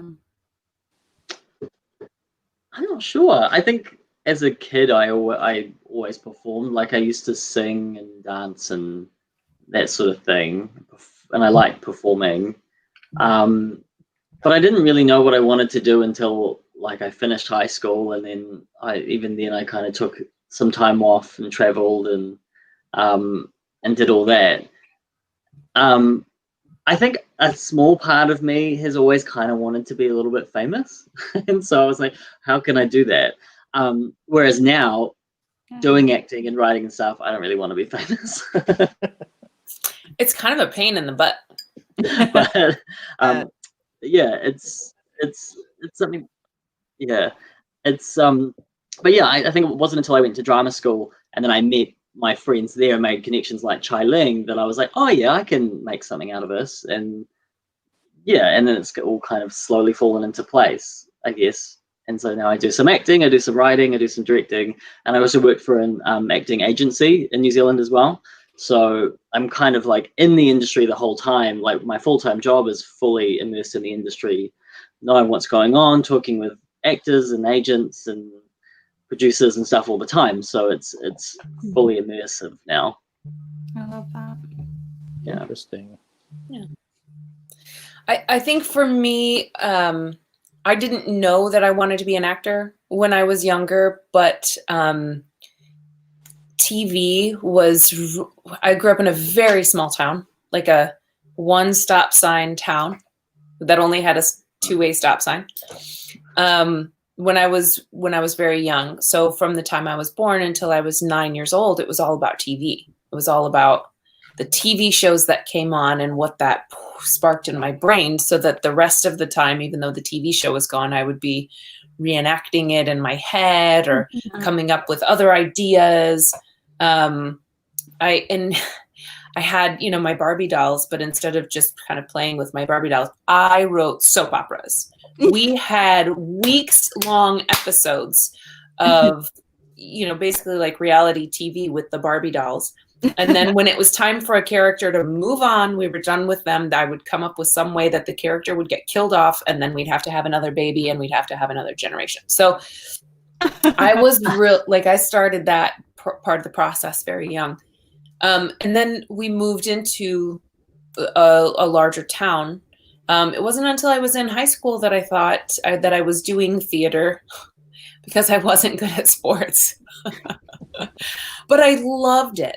And there was a Hope Summer Rep Theater was in the town next to us, and we had gone every summer, and I idolized those people. And I think that's when my eyes really started turning that way. And then when I was a senior in high school, I had this thought, like, I love writing, I love telling stories, I could be an actor, much to the chagrin of every adult in my life who thought I was absolutely making the wrong choice. Mm-hmm. And I did 4 years at Hope College, ended up being in Hope Summer Rep, which was pretty cool, and then moved to Los Angeles and ended up taking a pretty long detour in the world of comic books, because I took a temp job working for Top Cow and ended up staying there for 10 years and still work in other comic book companies to this day. Darby Pop. I'm doing some work with a new company right now called Rogue Machine.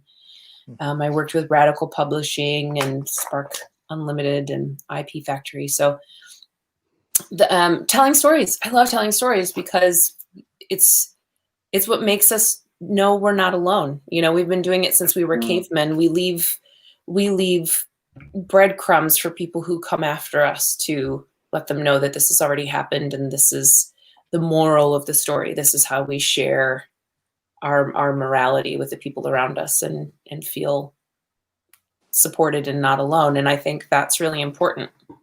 I think that art right down to commercials. I think it changes the world. I think seeing a same-sex couple in a commercial is more world-changing in some ways than a big protest, because it normalizes it, and it changes the world. So I don't know. I think it's really important what we do. You know, people say, "Oh, well, you're not a doctor or a lawyer." No, I think it's really important. totally agree. I agree. Yeah, Absolutely. I absolutely agree too. And I think there's some people that are watching this now and also down the road that'll probably agree as well, that they've learned, especially during this pandemic, how much they love the arts of all kinds, because it's been taken away from them on certain levels, especially if you're talking about bands. And, you know, like Nicole would know this from performing on stages, it's gone. So, oh, it'll be back in a month. No, maybe 3 months. Well, maybe 6 months. Oh, maybe a year, maybe a year and a half. And the whole thing, you don't miss, you know, you don't realize what you have until it's gone.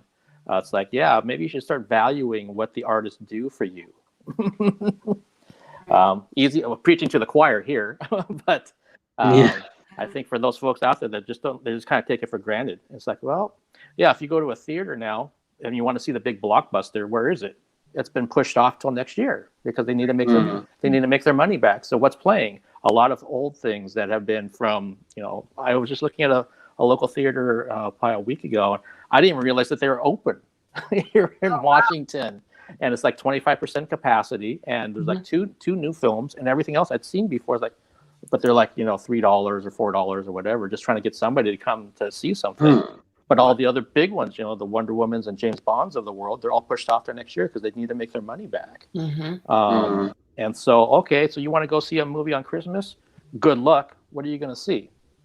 Yeah, maybe now you miss that kind of thing, and you kind of realize the value in it from the big end, obviously there, but like what from commercial sides too. You know, just seeing something that gets blasted out to millions of people, you know, in 30 seconds. It's like boom, and it can have a huge impact. But what did we turn to during the pandemic?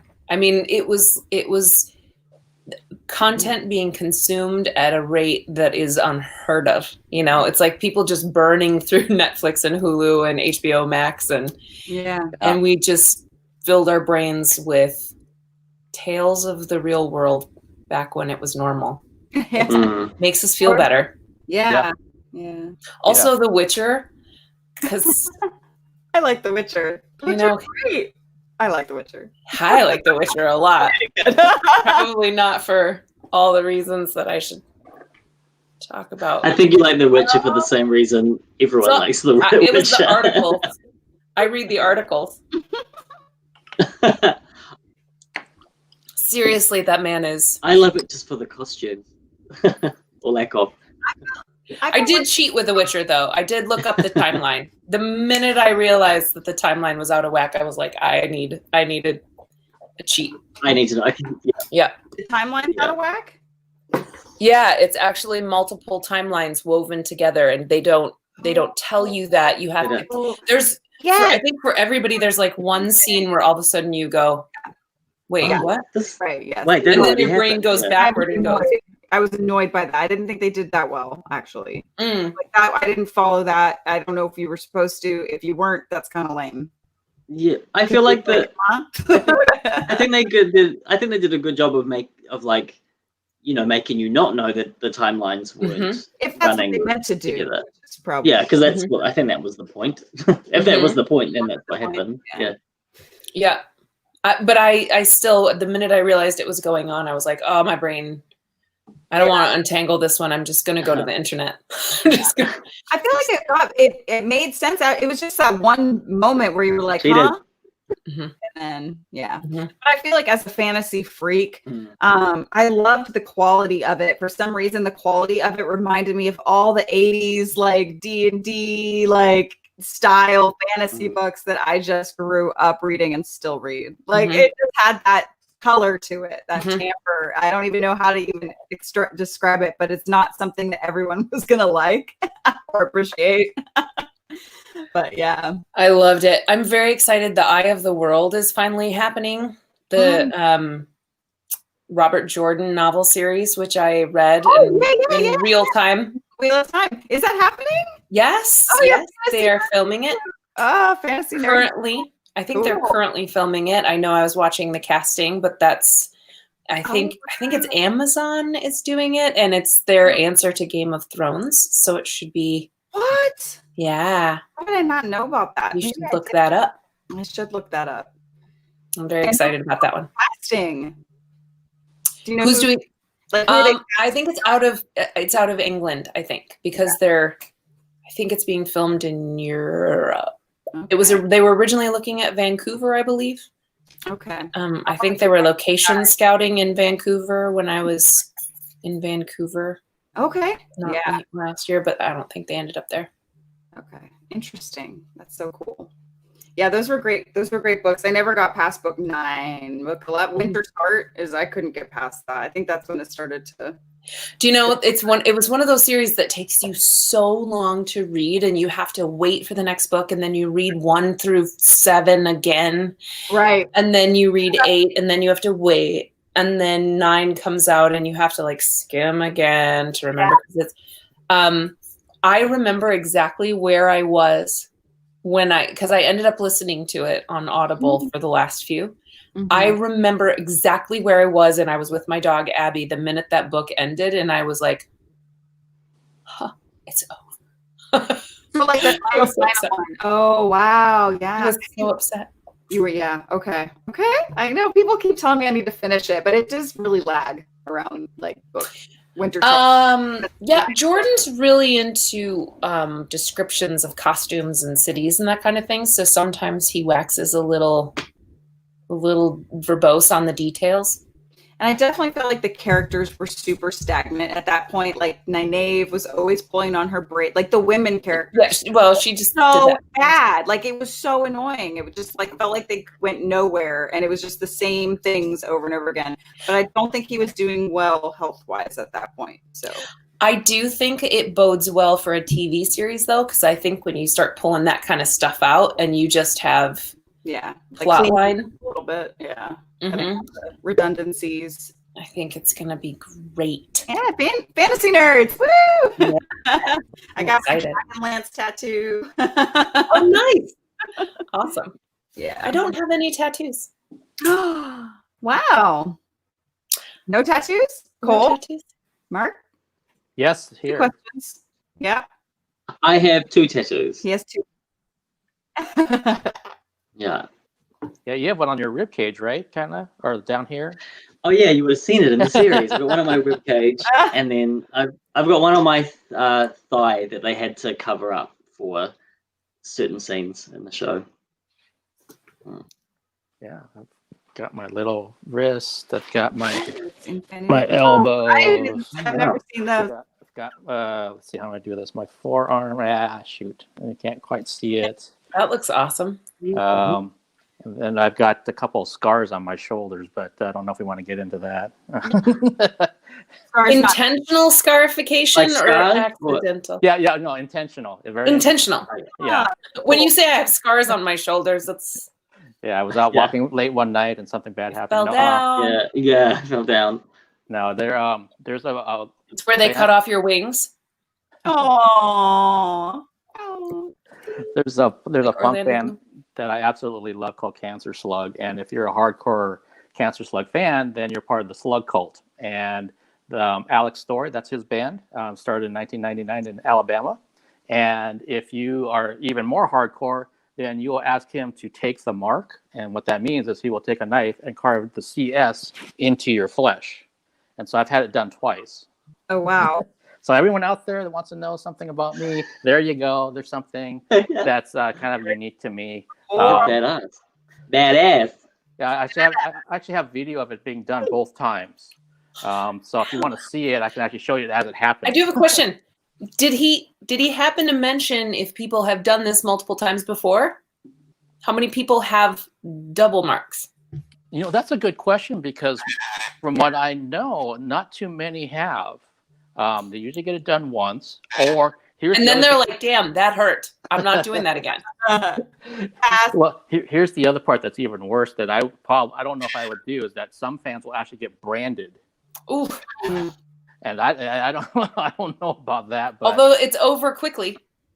Yeah, Yeah, I don't know, but yeah. So there's a CS on this side and a CS on this side. And this side was actually worse because the knife was kind of dull. Oh, come on, Dude. man. Why you got Dude. a knife? So if you want to talk about like real life horror, there we go. I reckon. Speaking of practical effects, How did they do that with a dull knife? As Alan Rickman would say, because it hurts worse. No, was that Alan Rickman in the Robin Hood movie? I want to cut your heart out with a spoon. Why with a spoon? Because it hurts worse. What movie was that? Was that Robin Hood Men in Tights?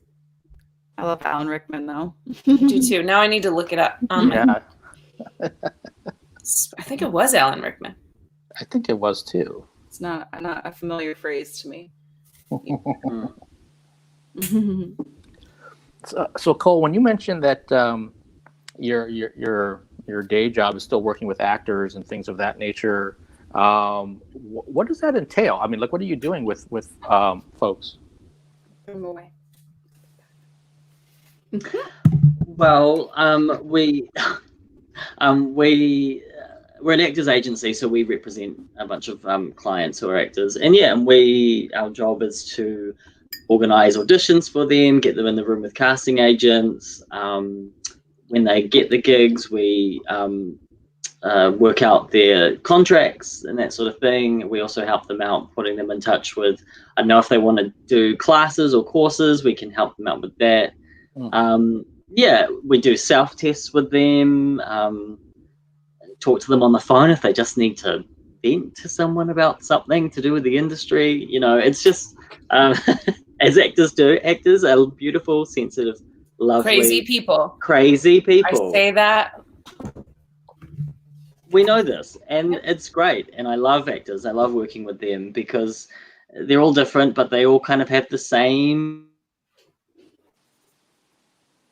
hang-ups. And it's kind of fun to decipher these things and unwrap these things with each other. So, yeah. Okay. But it's cool. It's a great job to have because it kind of keeps me in the industry. So whether I'm acting or not, I can still feel like I'm contributing to the beast. Right. So it's cool. Yeah. Nicole, can I ask you a question about the singing? Sure. You had a heavy metal band. Mm-hmm. So are you a belter as well as a opera singer soprano? Mm-hmm. What's your technical range? Well, operatically, yeah, very high soprano, coloratura soprano, highest soprano rep. But yeah, I started off writing singer-songwriter stuff when I was young. And so that was really kind of belty folk rock. Mm-hmm. And then I did musical theater for a very long time. And then I, went to school for opera. So I can sing pretty much all of it. But my favorite is singing opera. So that's really what I love to sing. I don't get to do it as often as I would like to, but thankfully in my job, we do sometimes do classical music, and I get to sing how I like to sing. But being in a metal band, there was nothing like it. There was nothing like that power on stage. That sound. And I love the emotion behind it, and just rocking the fuck out on stage. And like what Tosh called it, like I remember calling her, it's like my neck is so sore from like, she's like, oh, it's a hangover. You got a bangover. Yep. It's like, yep. Yes, I have a bangover. So fun. So I miss that, but we're a little more restrained at the Army Band with our presentation, and how we perform is a little more, I would assume. I don't get to headbang. Yeah. So. Do you have like a YouTube channel or like something somewhere where we can go to hear you? Yeah, I have a couple. I just started doing some solo music stuff. And that's Miss Folkzilla. So I'm doing that, producing my own music. I've only put out one song so far, but I have one right now that's out being mixed. And then I have my opera classical channel. I try to keep updated with Army Band stuff and arias that I've done in the past and things like that. I had an opera company in LA. I started my own opera company. Some of that's on there. Wow. So. Wow. Yeah. And you did some burlesque as well, right? I did. Yeah. It's fun. Where did you do burlesque? Was that in Los Angeles? Yeah. I was gonna ask, when were you in LA? Oh, from 1996 to 2018. Oh, okay. I was in LA from 2008 to 2016. So We were there at the same time. we were there at the same time. Where did you do burlesque at? 3 clubs or the? I was with a group called the Dollface Dames. We mostly Santa Monica. There was a place that had burlesque right by the freeway out towards Santa Monica. What was the name of the place? We had a couple different venues. We had like 3 or 4 shows a week. Burlesque. That sounds familiar to me. Yeah, Dollface Dames. And then I did Las Vegas burlesque. Oh gosh, what was that? It was like a little show. I got to branch out a little bit there. Do it in Vegas, and that was fun. Yeah. It was the Dollface Dames. Yeah, the Dollface Dames. Yeah. Great group of people. I miss that a lot, actually. It's really fun. I miss LA. I liked LA. Dirty. Me too. I was one of those weirdos who just loved it. LA. Love it. I used to walk around Hollywood, like, just like on a day off. I'm gonna walk around Hollywood looking all the stores for the slutty clothing. Yeah. I loved it. God, Yeah. I love the trashiness. Trashy lingerie. Oh, it was the best. I miss Hollywood. Shit's a shithole. I know. Wonderful loved it. shithole. I loved the fact that you could walk 2 blocks in any direction and find something that was of note. You know, that was some kind of a pop culture reference or where something had happened. I loved sitting in my apartment right by Paramount Studios watching I Love Lucy and knowing that they had filmed it like a couple blocks. I just loved that. I loved it. Yeah, you're just really in the thick of it there. Yeah. It oozes all of that. It's so fun. It's so Yeah. fun. All those TV shows I watched when I was a little kid, I could walk around and be like, yep, there's that. Or even just like random houses where you're like, oh, that was on that show, and that was yeah. I love it. LA is great. It is hard to live there, though. It is very expensive. Yeah. It is very expensive. Yeah. I'm definitely learning that next time I invite guests, that if they don't necessarily like posts that I do on social media or anything else, that they might be doing a deep dive like Renae does, because I had no idea. I mean, I know, Nicole, you shared stuff, and Nicole, you like certain things on social media, but I think Renae was just kind of like off in the background. I had no idea she was like going through and kind of stalking. Checking the guests. That's awesome. Master stalker. That's awesome. Because I think even just in general, I kind of forget sometimes when you put something out there on social media, like how far reaching it can go. Because sometimes there's people that they're just kind of lurking, you know, and they just kind of look at stuff in their feed and whatever. And every now and then they'll comment or they'll like something. I'm like, oh shit, I haven't heard from that person in a long time. And I just kind of forget that it's that far out there for people. It's a powerful tool. Oh, yeah. It is. And you do have to remember, people are really busy, right? And a lot of times they are just scrolling and taking mental notes of like, oh yeah, look, they're doing that. Oh yeah. But sometimes to interact takes, I mean, come on, Mark, you have to pick an emoji. Yeah. I mean, that's a lot. Right, Cole? I know Cole knows what I'm talking about. Too much. I know about emojis. And now there's like and love and care. Like, who has the time to really dissect? But people are always watching. And no one really cares. Lord, it's hot in here. Uh-oh. It's getting warm.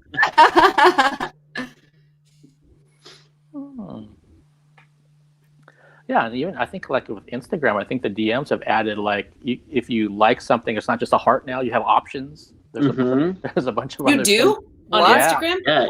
Yeah, the DMs, they've added new things to it. I don't know. I can't keep up. I've gotten to that point where like I don't have Snapchat. It's just too much for me. I think you have to divide and conquer at this point. You have to pick. Because otherwise you'd just be scrolling on everything all day. Right. Yep. And my mom already gets upset that I don't see all her posts. Oh no. Renae, I posted this thing today and you didn't like it. Was it inappropriate? No, Mom. No, Mom, I actually didn't see it. Or I saw it and I was like, oh yeah, that's cute. That's too funny. Your mom sounds very social. She's very social. It's cute. COVID's killing her. Oh. That sounds like my mom because she's watching this right now. She watches every. Hi, Mom. Hi. Yeah, she always says Mark's on at this time, to my other parts of my family and stuff. Oh, which is awesome. And there's a lot of support. And there's probably a good chance that my dad got suckered into having to watch it too if it's on their TV right now. Yeah, no, it's and I remember like a long time ago when Facebook was coming up and that kind of thing, that one of my friends was there underneath at a business meeting, like, commenting on something under the table. I'm kind of like, what are you doing? You just never know where someone's at and what they're doing when they happen to see something. They're not sitting there like studying what you're doing. It's like just in passing or trying to kill some time or on the toilet or whatever they're doing. I don't know, but all kinds of weird things could be happening. So, yeah. Oh, humans.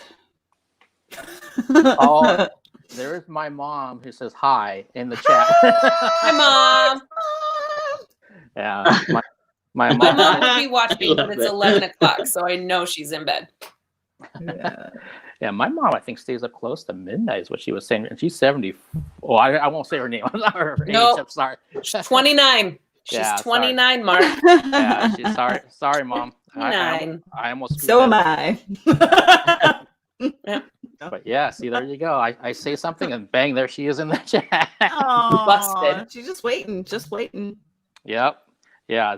There's I don't know if she wants me to tell this story, but But I'm gonna. But I'm gonna tell her anyway. I am. What's she gonna do? She can yell at me later.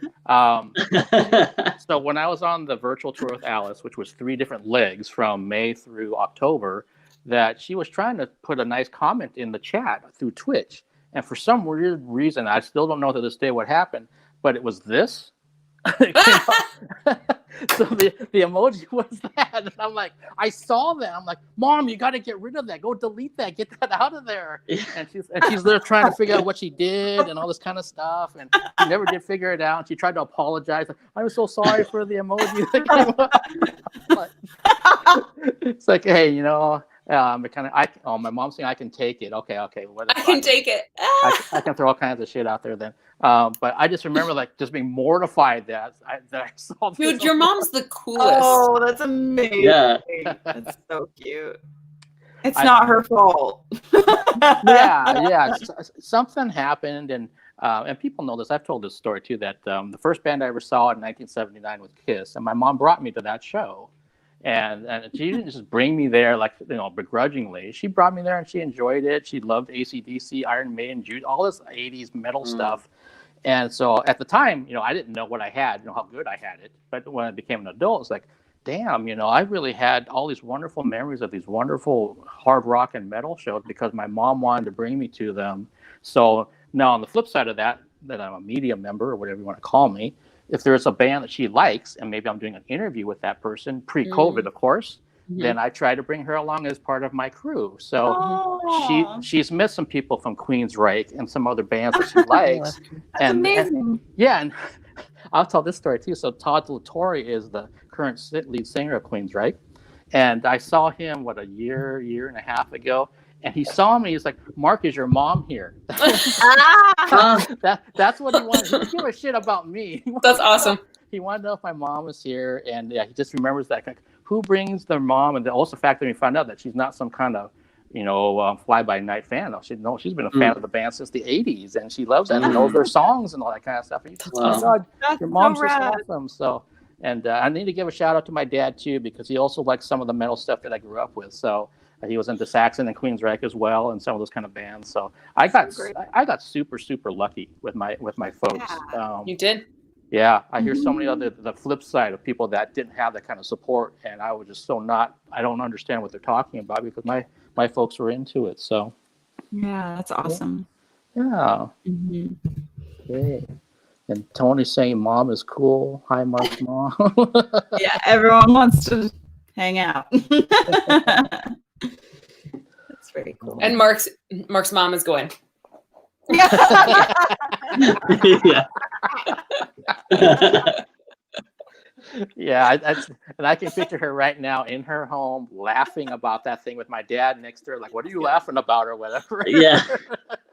Because she's paying attention, and he's just kind of like doing what he's doing. But yeah, I'm really fortunate to have that kind of support growing up, and still to this day. So, my mom says thanks. So. Yeah. Oh Welcome, my Mom. gosh. Thanks for being awesome. Maybe I need to actually have her join one of these fun tables in the future, or something like actually being on camera. She'll probably say no, I don't want to be on camera, but I'll be in the chat. Oh, you gotta do it like sneak. You gotta sneak. Like, we're just gonna have a. Yeah, you want to do a Zoom call? Zoom call. Zoom call. Zoom call. Oh man, I mean that kind of brings up the questions. Like, so for all three of you, what kind of support did you have from your family through your careers? Are we really getting into the family questions? This is my question here. You can always plead. You can always plead the fifth. I might have to go get another drink. We're really doing this. Okay. My family was very patient and supportive. They were like, "Yeah, if you want to do it, you go do it. But you should really have a fallback. Veterinarian is a great idea. Just putting it out there. But actor, okay." Every once in a while, my parents would be like, "So, did you ever, think about maybe getting into like computer engineering?" IT. They both made their money in IT, so hey, ever go into computer stuff? I love computers, though, but no, I'm a singer. No, my parents were my dad was always very supportive about music, and my mom's an artist, so very supportive with that. I got the both, so that happened. Yeah. Nice. My parents are pretty much the same as well. They were kind of like, you do whatever you want to do if it makes you happy. And they did have this sort of like, do you want to do like a teaching diploma or something just in case? Teaching diploma. Just in case, because I have an arts degree. So, but no, they've always supported me and been like, yeah, just do whatever you want to do, which is I'm very lucky to have, I think. And it's all kind of fallen into place. But every time I would get a new job, my parents would be like, okay, and so where's this going to go? Oh, man. I think it's really funny that I actually started out in acting, moved to Los Angeles to be an actor, ended up with a job in comic books. And my parents were like, comic books, great. If I would have started there, they probably would have been like, comic books, do you really think? But compared to acting, they were like, yes, do it. Salary, do it. Yeah. That's great. So were you writing for them, for the comic book? I was an editor. Awesome. So I still am. Okay. So project management, basically from start to finish. And I have gotten to work with some awesome people who, just really great people, and have gone on to do some amazing projects, or had done. J. Michael Straczynski, and I worked with Matt Fetterman and Steven Skaya, and Sam Worthington. A lot. It's funny, like when I look back at all the time that I was kind of just slogging away on deadlines, right? And then every once in a while you'd be like, well, this is a cool project, and it would go along. But in hindsight, you start to look back at it and you're like, wow, that was like really cool.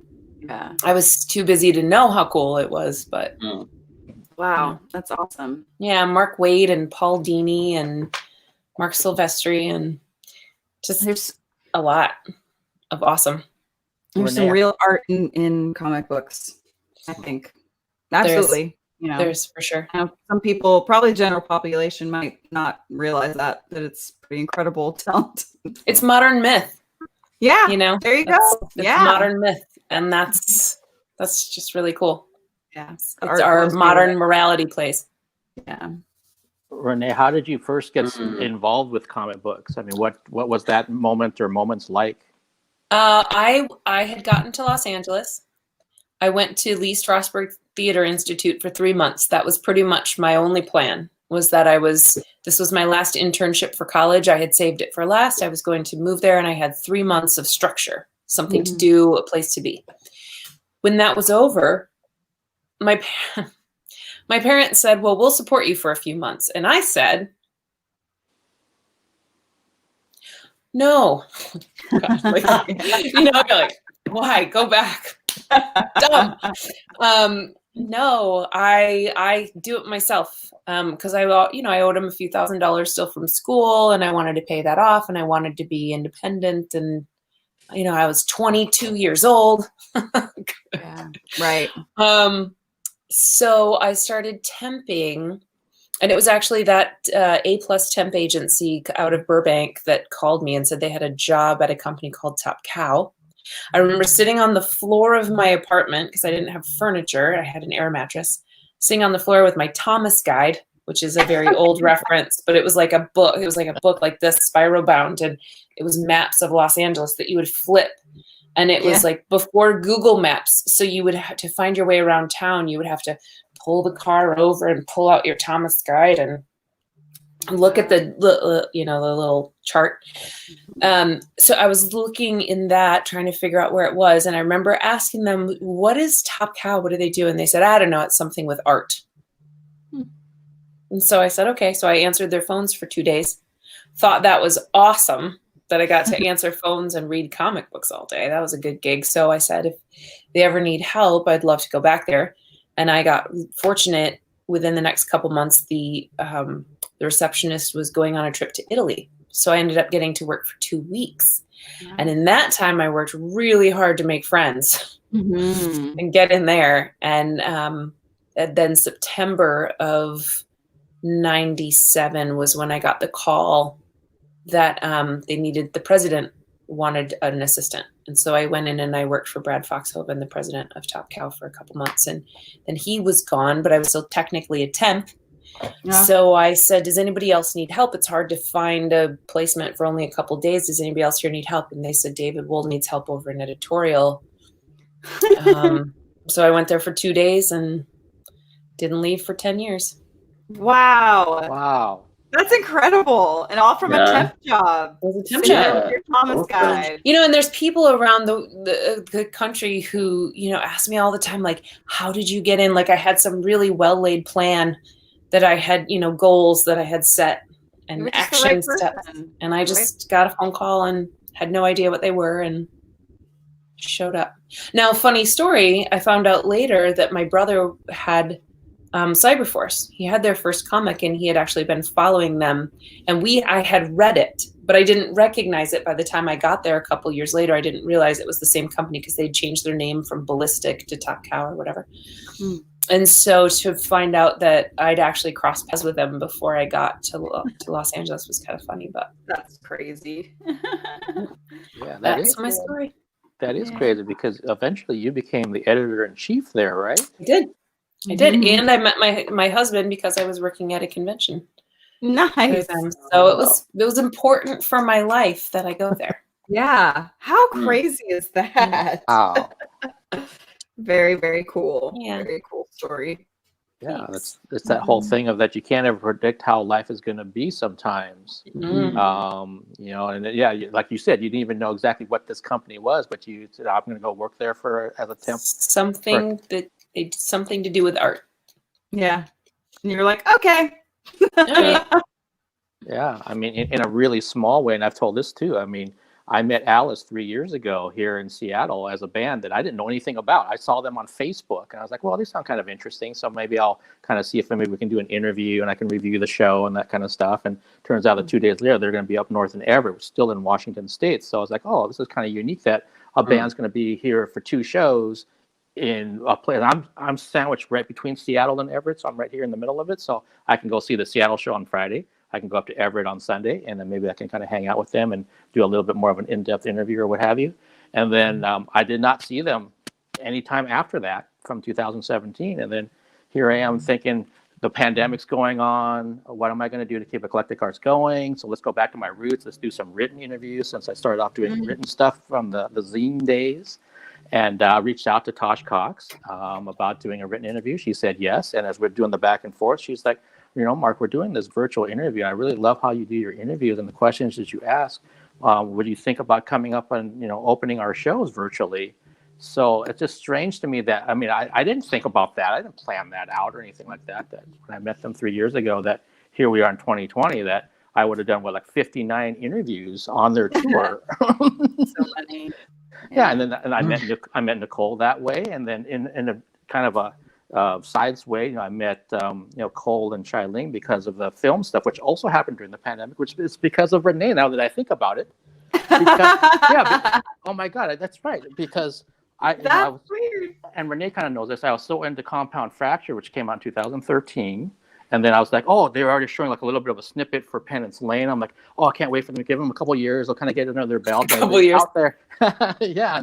And then here in 2020, I think it was on Facebook, I saw some kind of blurb about, oh, Penance Lane is coming out on VOD or whatever, like around April-ish. And so I'm like, oh, I would love to review that. So I think I actually contacted you directly saying, can you put me in touch with whoever? Because since the last time you met me, I've been reviewing the opera and the ballet and all this other kind of stuff. And but I was not reviewing movies. And so Penance Lane was the one that kind of got me on that track. And then it's so weird. From Penance Lane, it turned into Michael Levy, who was in the film. Mm-hmm. He saw my review and he's like, hey, I directed this film back in 2018 called Abnormal Attraction. Would you want to review it? So organically, all this stuff started happening that I had no plan for. So now I'm like doing the Lionsgate and Magnolia and Magnet and all these other kind of independent films that I get. And I absolutely love it. But it's just like what you talked about. It was something completely organic and unexpected. I didn't have some plan like I'm going to be some film review. I'm going to be like Siskel and Ebert. I'm going to be like those kind of folks. Nothing like that at all. But here I am so grateful that I took a chance on something that I just had a passion for. I wanted to see Penance Lane. I wanted to see what Main Entertainment was going to do, and then it sprouted off into all this other stuff. So that's awesome. Life is weird that way. Yeah, and that all started because we met you at a horror convention. Wow. Yeah. Crypticon Seattle, 2013. I remember being there on the Friday with my friend Christiana Wu, who Nicole has met. And we went there, and I remember Renae and Derek and Tyler were doing a panel about Compound Fracture, and they had some stuff to show. And then I believe it was on the Sunday. You guys were actually supposed to be there Friday and Saturday in 2013. And then Sunday, I think you had to start doing your grindhouse tour of that film. So you're kind of breaking down your set, and I was like, hey, can I buy a ticket for the Varsity when you're going to come back to Seattle and all that kind of stuff? So I got my wristband there, and my friend Sarah got her wristband. And so all these kind of things interconnected in a very, roundabout way. Yep. It's so cool. I love it. See, we're our own community, and now we're just realizing it across the pond. Yeah. It's so cool. I love that. See, 2020 has actually been good in a lot of ways, I think. Yeah. It is. I think it's different. And I think the fact that everything feels like we get so lulled by certainty, which nothing's ever certain, right? But we think it is, and we think we know what's going to happen. So I think the idea that everything can change so quickly, I think that's been traumatic for people in a way that we don't quite register, right? We're like, well, it's a pandemic, that's really stressful. But I think at the heart of it, it's like the whole world turns topsy-turvy, and people learn this all the time, right? Someone dies, you have a natural disaster in your family, and your house burns. I mean, awful things happen and your life changes, but I think for the whole world to experience it at the same time is that uncertainty. Yeah. Made people think twice about things, for sure. Yeah. For a while. And now they're like, maybe not anymore. Yeah. It sucks. I don't want to do this anymore. Well, and Nicole and Cole know this from being on the Alice tour, that again, 99% of the time I would start with how are you holding up, how are you dealing with the pandemic during this time, and depending on where you were and what's going on, it was just interesting to hear those stories from everybody, but also for me to look back on it. I've got these interesting like little snapshots from May, June, July, like what was going on in society in different countries. And it's so every leg for me has got a very different flavor from the first, the second to the third because of, with George Floyd and with the fires and all the other, especially here in Seattle, the whole Chop and Chaz thing going on in Capitol Hill. And then things kind of calmed down and then something else happened. And here we are in November, and I didn't even realize that we're still having protests going on in the same area. I just saw that on the news. I'm like, they're still protesting there. I'm still kind of removed from it in a weird way. But at the same time, it's kind of like, yeah, I mean, like we were talking about the early part, that things are just, on one hand, it seems like it's going super, super quick, 2020. On the other hand, it's like, God, it's like flowing like molasses, that certain aspects, I'm like, what happened? And I also kind of throw in my age into this fact that when I turned 50 in June, that something like a switch went off in my head where, like, I used to be really confident about, if you told me, like, so Mark, what did you do 2 years ago? Oh, I was doing this, this, and this. Now I'm kind of like, I think I was doing these things, but I'm not quite sure. And then someone will come along and say, no, Mark, you actually weren't in Seattle. You were over here at that time. And I'm like, oh, really? And then they'll like show me something on their phone or whatever. I'm like, oh shit, you're right. I can't be sure of what I think I know. Yeah. Which is unsettling, because my older brother said, well, just get used to it. And Tony says, it's been kind of a blessing in a strange way. I never knew Nicole. Now I'm a fan. Didn't know you, Mark. I'm a fan and call you a friend. Thanks, Tony. Yeah, that's very true. This virtual situation has really brought some people together that I didn't know. Obviously, Cole and Nicole. I met Renae again in 2013, but that was 7 years ago. So this kind of format has really has brought some people together. And even just the three of you, if I remove myself from this whole discussion, then you guys can connect on stuff or social media or whatever. So it's that's a silver lining for sure. Yeah, absolutely. I love it. I think it's important. Frozen. And Nicole, I was just curious. You said that your tribute to the like for Veterans Day came out today. It's not coming out on Wednesday. No, it I guess it aired. I mean, I don't know if we call it aired. Army Band's doing everything virtually now, so we have like we use our Facebook and YouTube, and we've just quickly learned how to be a TV studio. So thankfully, I really, really lucky with my little bit of TV experience. I've been able to kind of wiggle into producer director role, and it's been awesome. I really enjoyed it. But so it's just on our Facebook or YouTube. But yeah, that's how we've been releasing our little virtual concerts. We call it United We Stand, as our virtual concert series. And that's probably going to be the next 6 to 8 months of the United States Army Band content as well. Yeah. So I'm going to continue to be real busy probably, but I'm really enjoying this new role. Actually, it's a huge honor, especially something like Veterans Day, getting to create that program and put it together. It's just like going through like the B-roll and stuff. I was like crying. I was like, you guys, I'm finding so much like important shit. Like, it's so great. So lucky. I love my job. So yeah. And when did it came out on Facebook today? Yeah, it's out there on Facebook today. Why is it known? What is it called? Pershing's Own. So what is that? General Pershing was a general. I don't know, like a Revolutionary War, I guess. The band's been around for 100 years, long time. So Pershing was, I guess, kind of the one that started the band, and we are fashioned at like our rank. He used to wear his rank upside down. This is really funny. And so we wear our rank upside down. We're just kind of like Pershing's Own. So that's where that comes from. But we're the United States Army Band. Yeah. You're doing your. I'm working right now. I don't know. I'm gonna have to check out your stuff too. I want to see that. I want to see your movies. I'm gonna binge Cole's Life is Easy series. Yes, that as well. You can do it. They're like 15-minute episodes. We can start doing like Rocky Horror Picture Show screenings of Life is Easy.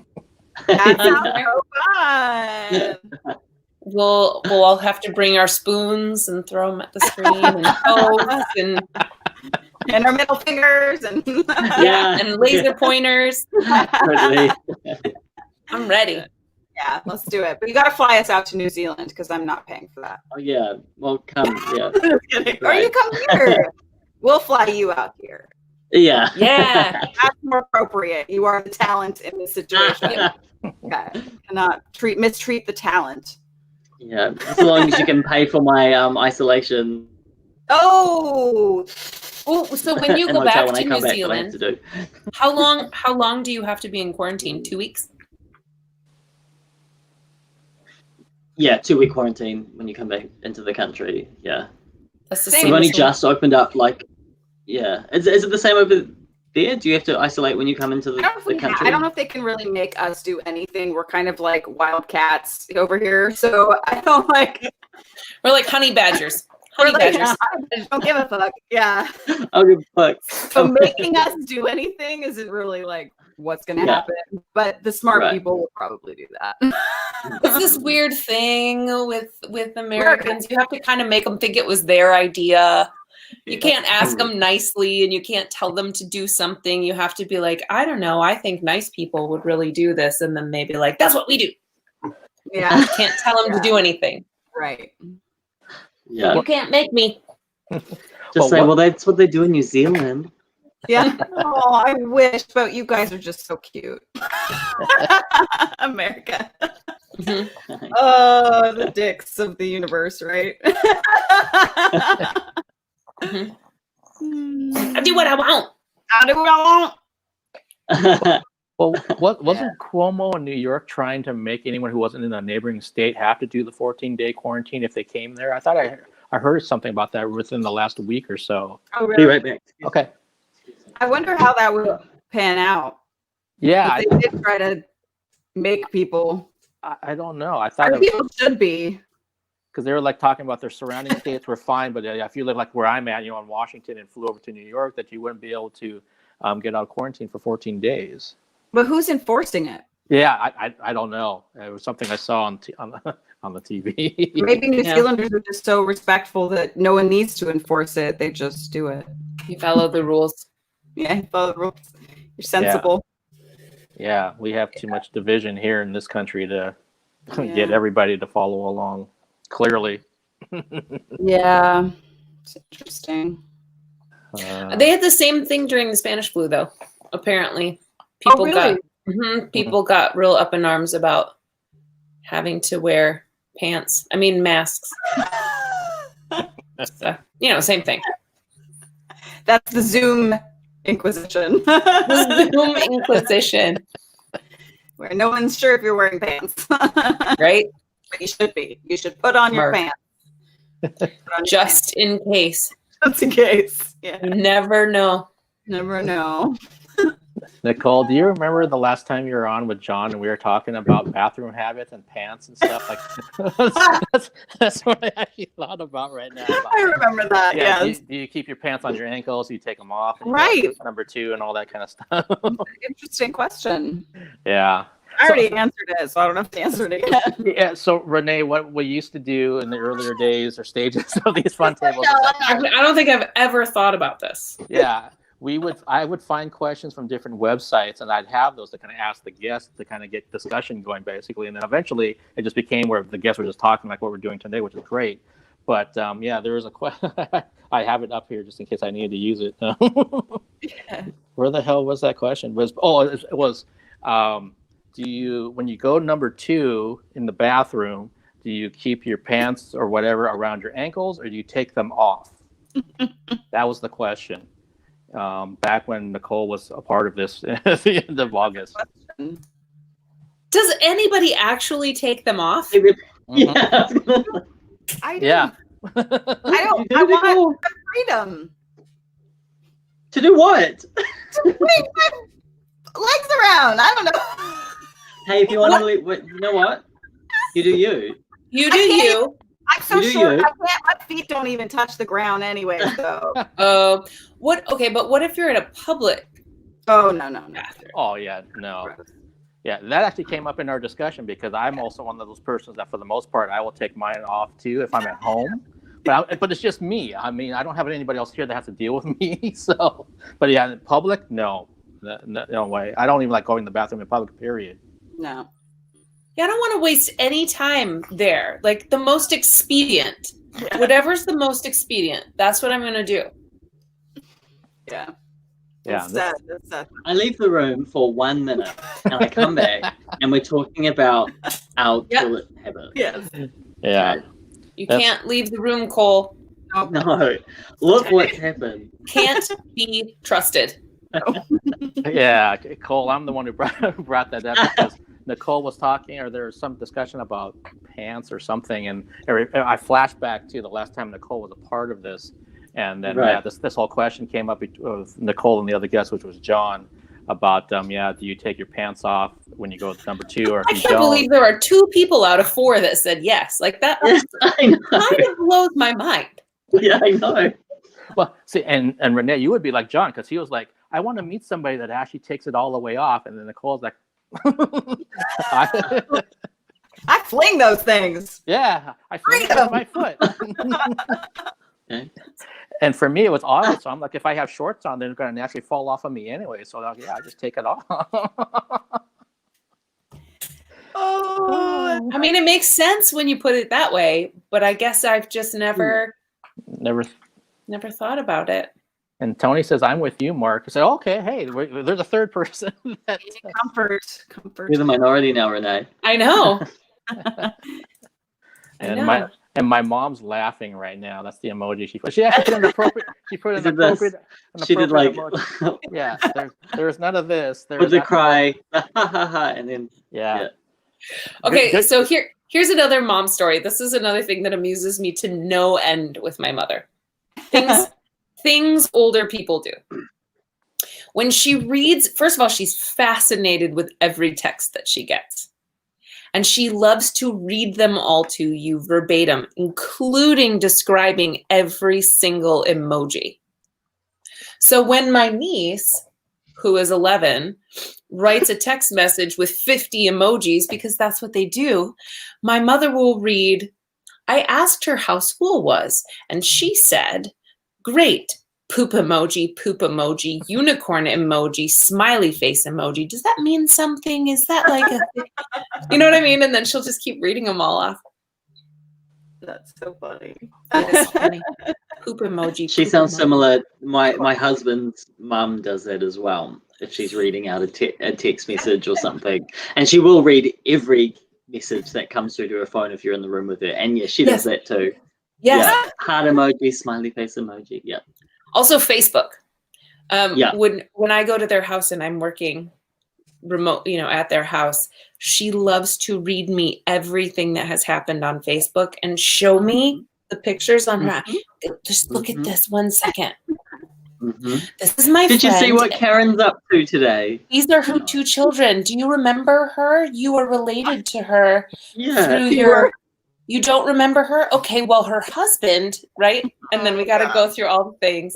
And then she reads me every comment. Mm. Yeah. Trish, you know Trish. No, I don't. Yes, you went to school with her nephew. Yeah, Well, when I still was don't know 4. her. Yeah. Okay, Yeah, well, I know that anyway. person.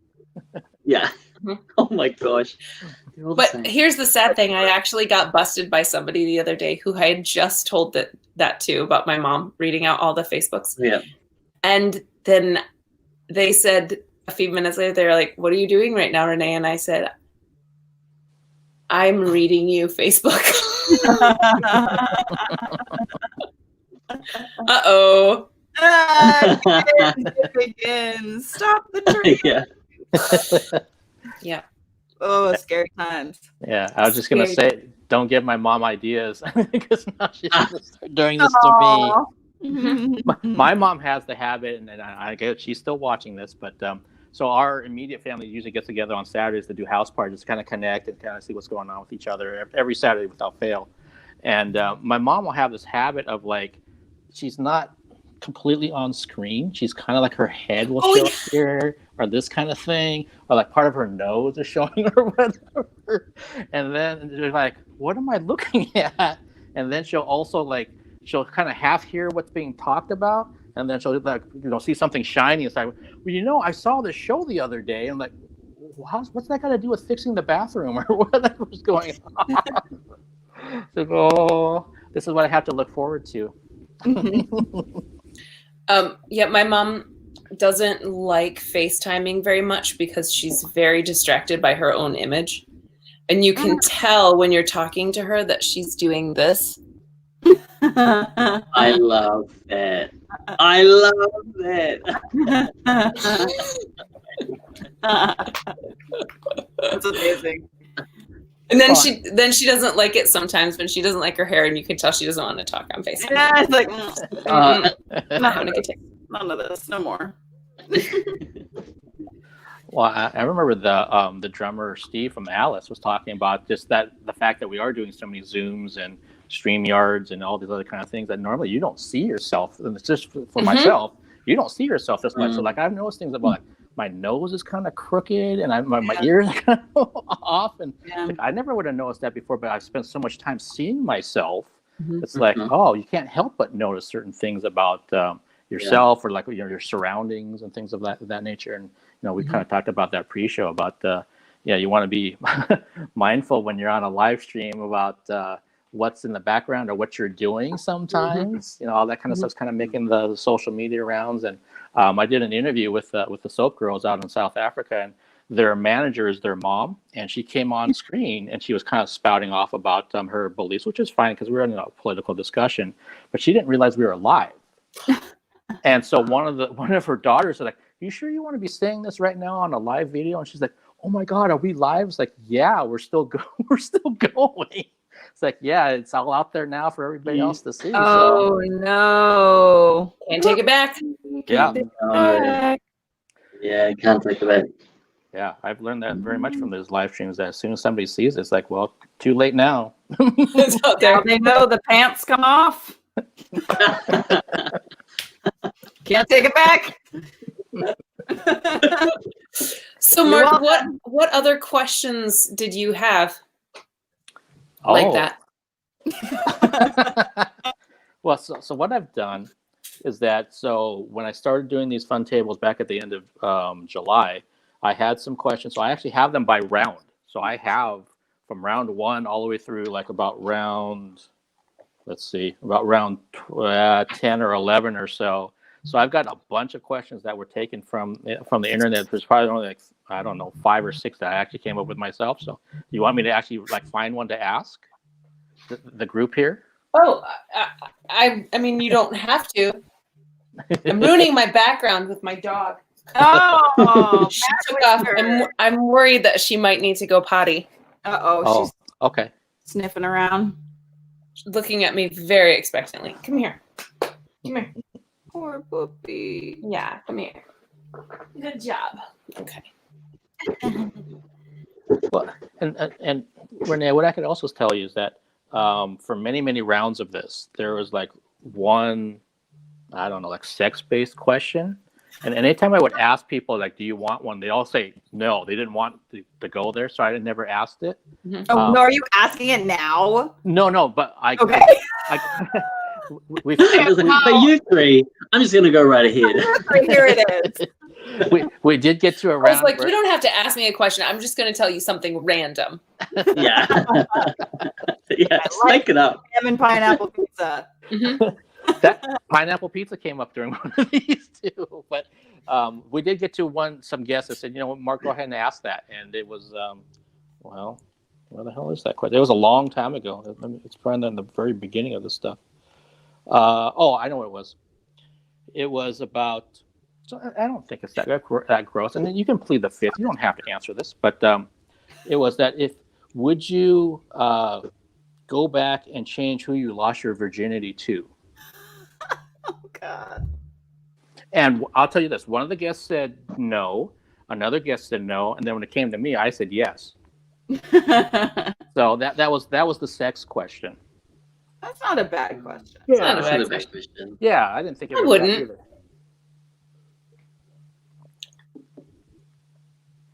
I wouldn't. Okay. I wouldn't either, I don't think. Yeah, I don't think I would either. I mean, that's such ancient history for me now. I know, it was a long time ago. Like, I think it was, Yeah. Yeah, because I know the one guest was saying that he was in a relationship with his girlfriend for a long time, so it was like, no, I wouldn't. He wouldn't change it because he kind of likes those memories. And then the other guest, I forget what he had said, but he kind of pseudo pleaded the fifth because he said there's a story there, but he wouldn't tell it. So I was like, okay, that's fine. And then in my case, I just said, yeah, I just thought it was going to be something more when it happened. And it's kind of how it goes. Yeah, this is so awful. But I was like, this is, at the time, it was like, well, I can get more satisfaction from my hand than I can from what happens. So it was like, this. What is happening? Yeah, so that's she's watching right now. I know, and my mom's like, "Oh my god!" But but she heard this. I mean, I already talked about it, so I was like, "Yeah, I because when you're with your buddies, this is back in the 80s or whatever. That there's so much buildup about sex, and when we finally have it, it's kind of like, I don't know. I was just kind of not disappointed, but just I thought it was going to be something much more spectacular, and it turned out not to be. So whatever. Weird. Yeah. But all the other questions aren't related to those kind of things. It's just like, I'm looking at one thing right now, and Nicole might remember this. What incredibly common thing have you never done? And remember, I was talking about how I can't snap my fingers. Oh yeah, that was funny. Yeah, that's the truth. I've never been able to snap my fingers for whatever reason. Yeah. The sound from the snapping your finger actually comes from your finger hitting your hand, though. Yeah. What? Yeah. I have a master's degree in music, and I did not know that. Yeah, it's the stopping your finger so long that it's actually your finger slapping your hand that makes the sound. Nicole is blown Nicole's mind. It's obviously there. That's why when you do it lighter, it works better. Yeah, and it actually echoes in the little hole that your fingers make in your palm. You get the resonance in your palm. All the years in choirs and stuff, and I'm like, so dumb. Thank you. Things you've never Speaking done. of questions and stuff, I did this little game show through Reverie. That's so funny. I did this little game show through Reverie called Versus. They've got this little game show and they just kind of record it like this, where you put a green screen behind you and they add effects later. And the host, Devin Green, the guests come in with no preparation. She's like, I'm just going to ask you some questions, just answer as quickly as you can. And then you find out that she's actually done a deep dive into your social media, and she's asking you questions about things you've posted. And I was like, oh my God, what's going to happen? But she'd be like, in 2007, you said this on Twitter. I was like, what? It freaked me out because I was suddenly like, I've never spoken to this person, and now they're all digging that through stuff my is out there. Yeah, tweets and Facebook and Instagram posts. Fortunately, there was nothing too bad on them, but I was just like, oh my God, is she about to say something that I forgot that I said? I'm going to want to die. But no, it was actually really fine. But it was a really fun game show. Versus, it was really silly. They have very, those books that they have where you can send them your history, your Facebook history, or whatever, and they'll print the yearbook. Wow. And I'm always like, because I didn't think about what I said on social media nearly as much. I think I was a lot more I would talk about kind of banal crap, just ate a pizza, whatever. Yeah. And as the years have gone, what I share on social media is different. Because when I started, it was really for my friends and family. Mm-hmm. And then now it's, as the people watching, and you watch other people and stuff that they posted gets kind of taken, or, it might have been said in jest, but that's not considered funny. I don't know. I going back through that would probably be, I don't think I was ever really that person who made a lot of snarky jokes though. So I don't think whatever. What other Facebook does your memories and says on this day 14 years ago. I love those though, because they're always pictures. It's helpful if that comes up. Something I'm like, yeah, sometimes they're fun. The pictures are fun, but sometimes it'll be a status or a comment on something, and I might go, I don't feel that way anymore. I'm going to delete that so it's not there anymore. Sometimes that's helpful because you're just like, oh yeah, I used to say things like that. Nothing really bad, but sometimes you're like, oh no, you grow up, you learn, you meet people. your Change. worldview changes, and Mhm. sometimes you're just like, oh, you know what? It is good to go, oh yeah, I've come a long way, and I'm going to erase that. Because- Mhm. For me, it's more like, Yeah. oh yeah, I used to like that person. Delete. yeah. I wonder, and I have that. I'm so glad I'm not alone, because when I look at those posts from forever, it was different, and I just like, oh my god, I was like an idiot. Like what? Like why I just sound like an idiot? And An idiot who couldn't spell. and Right. yeah. And you're right, like, and then you're like, okay, so I've improved, I've grown, I'm a different person now. But then wonder, am I going to think that about the stuff I'm saying now in 10 years? Like, am I Probably, just but gonna keep it to myself forever in like this cyclical, idiocy? Like, it's like, I'm always going to be ashamed of my past self. So we got to get rid of that. Somebody said something really interesting recently that I thought was really smart. They were talking about, our cancel culture from our history. And while I think that there are some things that definitely need some looks taken at and revering things that maybe don't deserve it. But at the same time, I think there is the flip side to that, which this person was kind of saying, which I think feeds into what you were saying, which is, I sure hope that in 10 years, 20 years, 100 years, 200 years, we've made so many strides that when we look back at now, we're appalled by our behavior, because we've become so much better. And holding people to the same standards we have right now from 200 years ago, when things were very culturally different, it doesn't make sense. Like, you have to judge them by what happened in their time.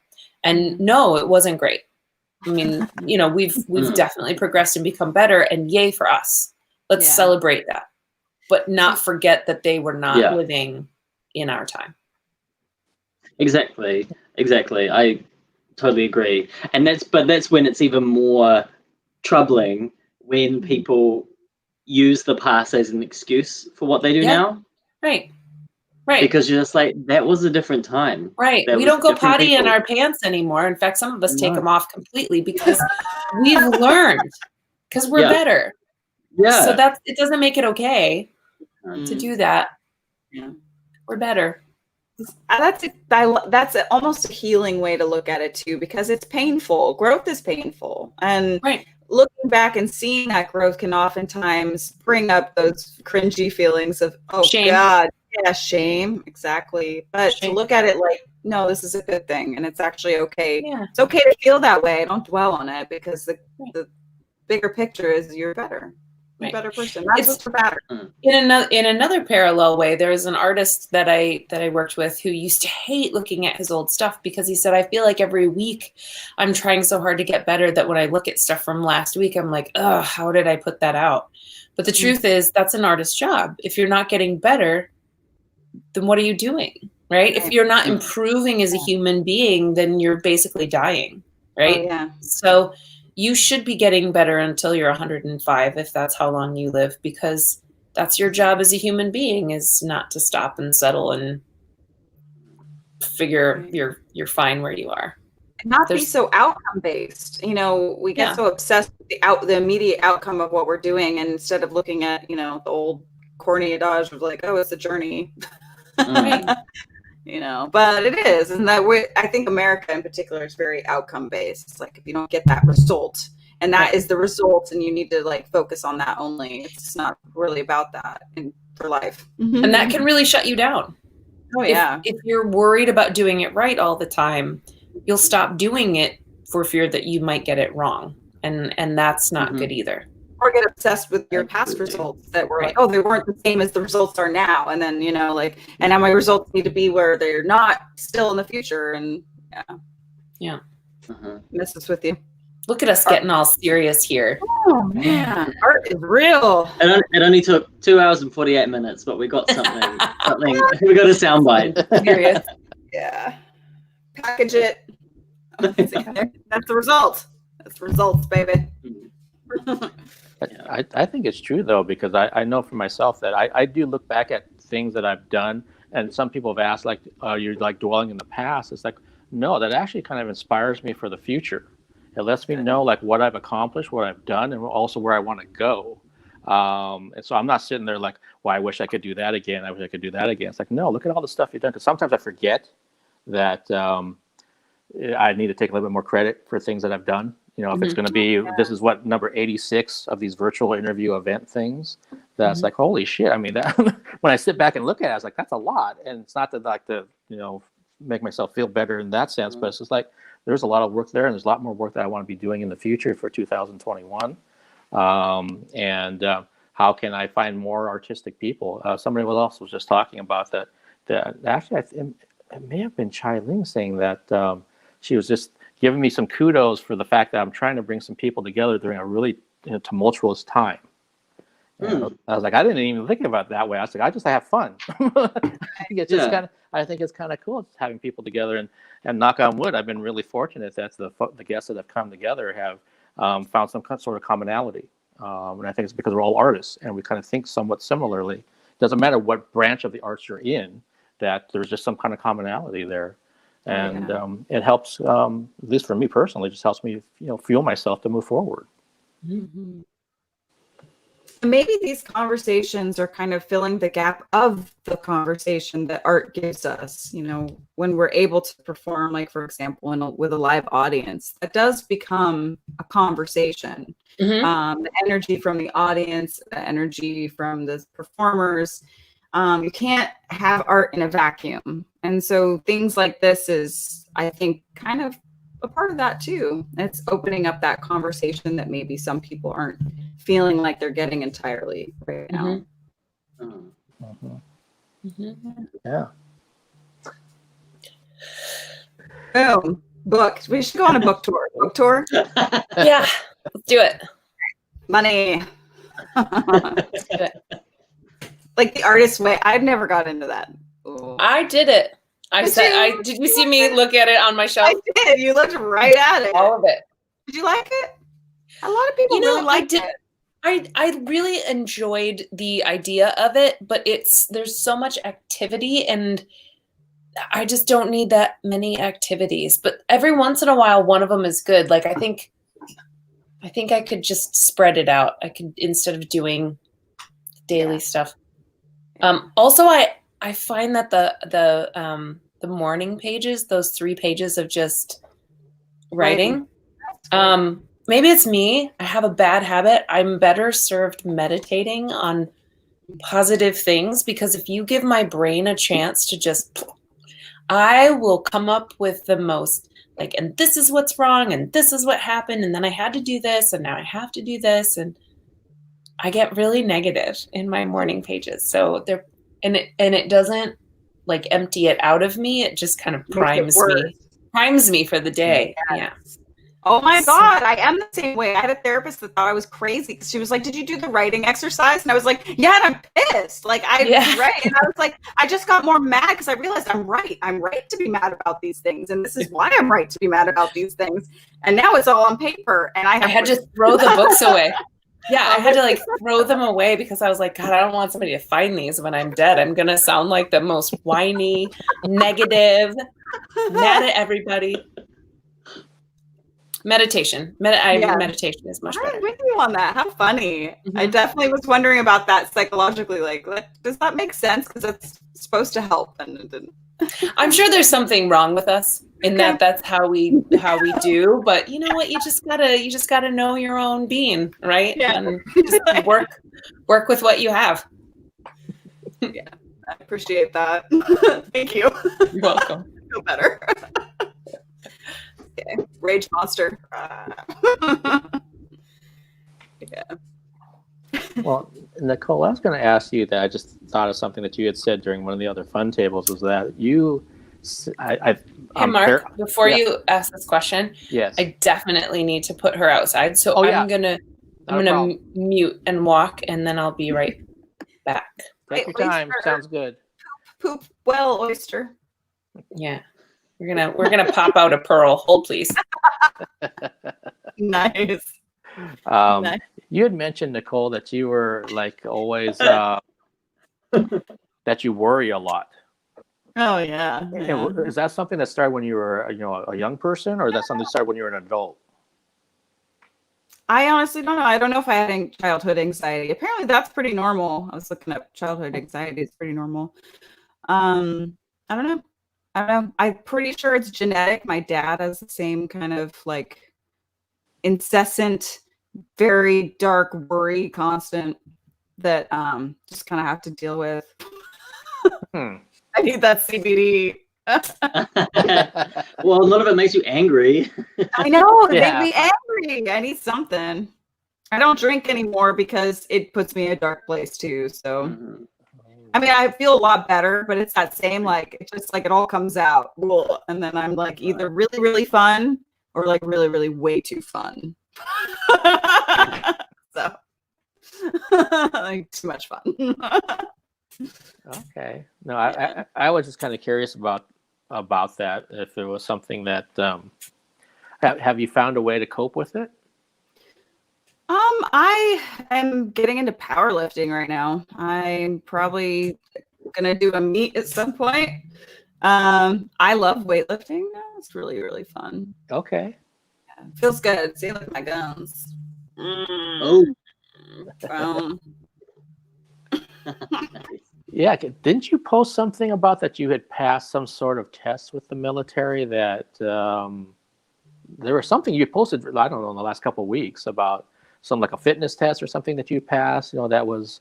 Do you know what I'm talking about? Yeah. Oh, yeah. I live and breathe that. I've been living and breathing that for the past year. The Army has a new combat fitness test. It is mandatory for everyone. It is gender and age neutral, and it has introduced, you know, deadlifting, pulling up your body. Not really a pull up. It's more like a it's called a leg tuck, dragging 90 pounds of weight, 80 pounds of weight, a bunch of stuff that like the military really hasn't done before. And then having it gender neutral.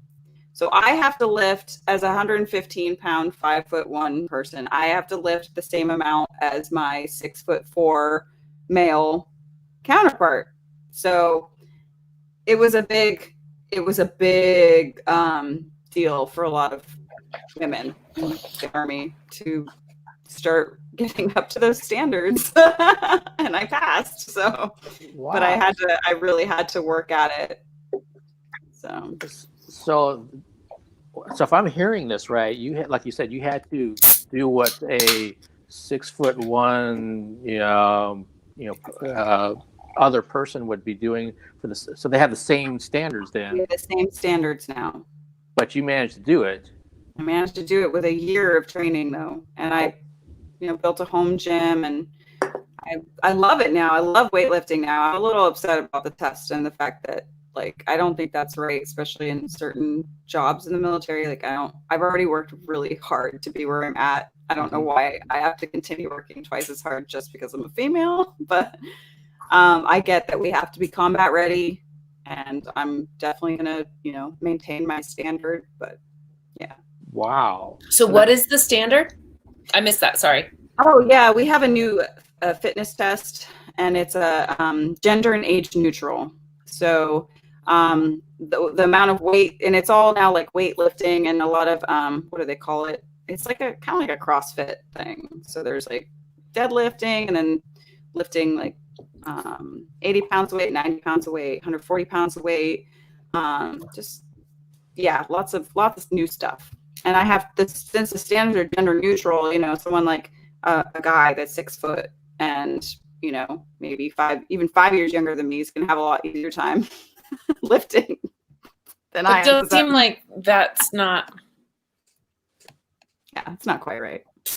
What is it? It's the Army Combat Fitness Test. And if you type women after that, you will see a lot of articles about like it's pretty fringe right now. The Senate's trying to get involved and stuff, but as a soldier, I will meet the standard and I will do what I have to keep my job. I love my job, and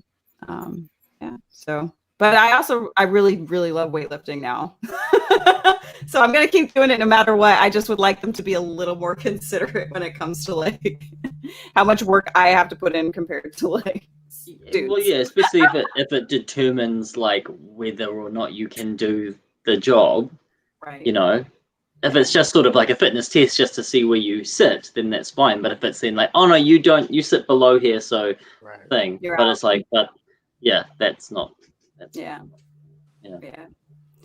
So, for example, when they have a maximum deadlift, like a 3-rep maximum deadlift, is that you have to lift the same amount of weight as a 6-foot guy, or is that at least scaled to you?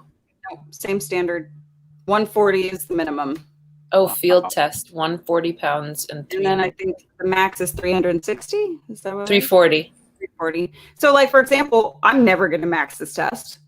I will never. That will never be on my record as an Army. I will. No way. I'm 5'2", 115 pounds.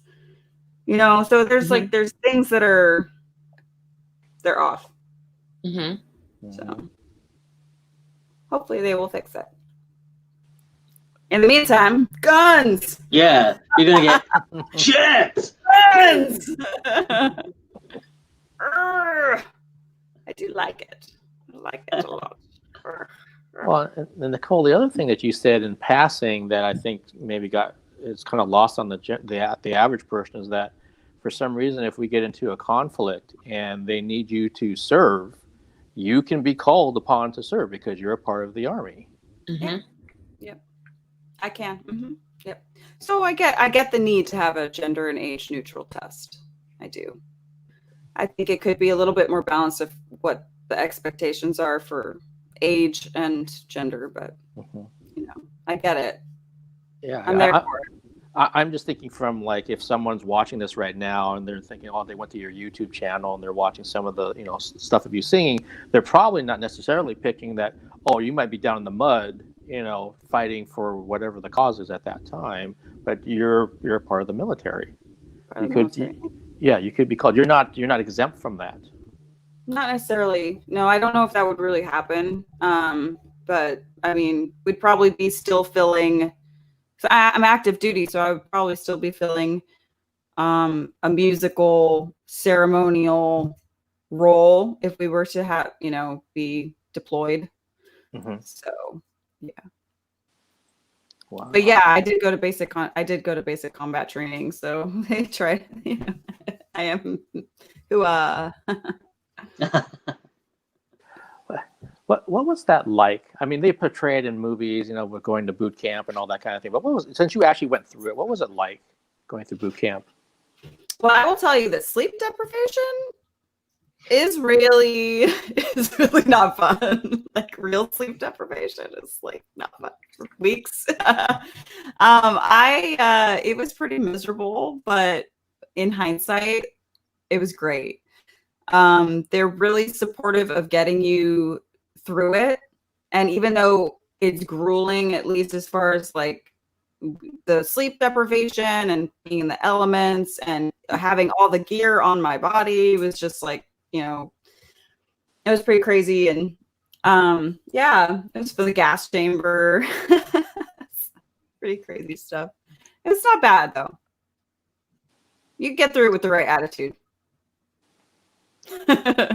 Okay, I probably have the wrong attitude. I don't think I would get. The sleep deprivation in the gas chamber. It's not that bad. It's not that bad. The torture, the mental anguish. It's fine. I think the hardest thing was being away from like your family and being so isolated, and just like that was the hardest thing is not knowing because you have no phone like. You have to rely on mail, and the drill sergeants don't always like give you that. So, you're just kind of like there forever, indefinitely, because you can get recycled if you got hurt or if you failed the ACFT or you recycle. You're there for another 10 weeks or however long. Wow. So you are owned. I read David Goggins' book. What is it called? David Goggins. I gotta look it up. But he's one of the toughest human beings. Because he went through BUDS like 3 times, I think. Right? What is that? BUDS is the SEAL. Oh, okay. Training. Ooh. Can't Hurt Me, Master Your Mind and Defy the Odds. That's his book. And that's some stuff. Yeah, he does ultra long marathons at this point, like in super hot weather, super cold weather. It's crazy, but yeah, that's really crazy. I'm not that tough. Oof, yeah, I will say, like, I promised myself after that, I was like, I will never be cold again, because we were in the middle of a blizzard outside, you know, digging my foxhole, and people were getting hypothermia, and I remember like having I forgot, like, guard duty, and then like just being laying down soaking wet in the like in the foxhole, shaking. And I was like, I will never be cold again in my life. I will always wear all of my clothing all the time. Everything I own, I will put on my body. Never again. So, yeah, that sucked too. But totally doable with the right attitude, really, truly. Yeah. But the Marines is I don't really know. Cole and I are over here like, yeah, I'm good. My attitude. I'm just like, I will never. You won't catch me ever doing that. Never. Yeah. No, it's just not for me. Yeah. And this tropical climate, I mean, hello. He's like, you're right. I will never be cold. No, I will never really be cold. And even if I complain about being cold, if you, Nicole, were in that situation, you'd be like, fuck off. I've been wet in an icy foxhole. Yeah, like, icy foxhole. Yeah. That's all I gotta remember. Could be worse. Could be worse. I've been spasming for warmth, and Cole is like, my nose is running. It's a little chilled. nice. My hands. I better turn the heat pump on. Yeah. I'm gonna leave the shade of this palm tree and go back out in the sun. No, exactly. Yeah. So nice. Let's come over. Let's go over. Cole and I are happy to observe and cheer you on. Yay! Absolutely. Oh yeah. I'm a great cheerleader. I'm a great cheerleader. Yeah. Okay. Yeah. Me too. I think it's good. We'll cheerlead each other. Yeah. No more crazy military stuff for me though. I'm in the band. Once I got to the band, I'm in the band. Good. I'm in the band. In the band. Hello, the band. Red hat. Hello. Just band. Don't shoot. Oh man. Yeah, no, I'm with Cole and Renae that I already know that I couldn't hang with that kind of thing. And when I used to be a teacher, I used to tell my students that not about the military, but just about like if I for some reason did something stupid and ended up in prison, I'm too delicate for prison. I already know. I'm just not I'm not cut out for that kind of thing. So I need to kind of keep myself on the straight and narrow. And they laugh at me and kind of make fun of me. It's like, no, I'm just being honest. I say, I already know. No, there's no way I'm not cut out for that. I'm not cut out for the military. No way. I'm too much. I'm too delicate. Yeah. Right. And I'm okay with that. You know, you'd probably be surprised. You know, I think our bodies. What I realized during that time was like our bodies are capable of so much that we don't even realize. Mm-hmm. Like, I didn't know I could run. I could run like that. I can run. We all can run. It's actually like what we do. We've been running forever. Yeah, our bodies can go through a lot. Not like they should, but they can. They can, yeah. Yeah. Yeah, I mean, I understand the point of like, especially if you like the mental toughness aspect of it. That if you're trying to really make yourself, make your body do certain things. I'm just kind of thinking that at this point in my life that my mental state is just kind of like, yeah, we're good, forget it. We're not even going to try to make you tough enough like you were 20 years ago or whatever it is. It's just, yeah, we're done. You're a cream puff. Just kind of do what you do, and that's good enough. But my hat's off to you for making it through that, and then getting to a point where you're doing what you're doing now. Yeah, and like you said, you sang a lot of the national anthems at in front of 30,000 people. And I think there was one time I think you said you kind of had heat stroke and you forgot the words or something happened to you in front of a stadium full of people. you've been in really unique situations. Yeah, that was self-induced. Unfortunately, I just didn't drink water that day. So stupid. Drink water and bend your knees if you're ever singing in front of thousands of people. My Great tip. advice. So I tell my students, are you bending your knees? Did you eat something? Okay, good. Oh, man. Well, I think this is almost like a natural way, especially for Renae and Nicole. It's past midnight for you guys over there, right? Yeah. Oh my God, it's so late for you. Yeah. I mean, this has been an amazing fun table. I've loved hearing everything from all three of you. I think the people out there that have watched this are enjoying this, including my mom, because I know she's still up. But I want to thank you just for sharing all of your stories and for being so transparent about things. And as Nicole knows, this is her third one. This does not have to be your first and only. If you enjoyed this, then perhaps down the road, because I want to keep doing them every Friday that I can, or in Nicole's case, Saturday, and just kind of keep going from there. But I thank you so much for taking the time to do this tonight. Thank you. Mark.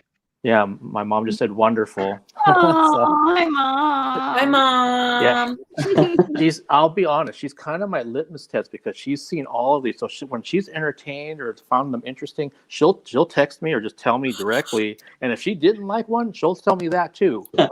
But Mark, this sucks. Tough room. Mark. Yeah. You know what, Mark? She just throws the emojis at you. I'll find out on house party tomorrow when the family gets together. Oh, fun. But she liked it. Tony said such a great night. And again, I thank all three of you for taking the time. I hope that you stay safe where you're at in your respective locations. And for everybody else out there that's watching this, hopefully you stay safe too. And if things go according to plan, we'll have a round 15 next Friday and kind of roll from there. So and Nicole, Renae, and Cole, thank you so much for taking the time tonight. Yay. Nice meeting Thank everybody. you. Nice Bye. meeting you Yeah, too. you guys too. Amazing. I'll follow you on Facebook. Gonna like your shit. All right. Have a good one, everybody. Good night. Good night. See you later. Bye.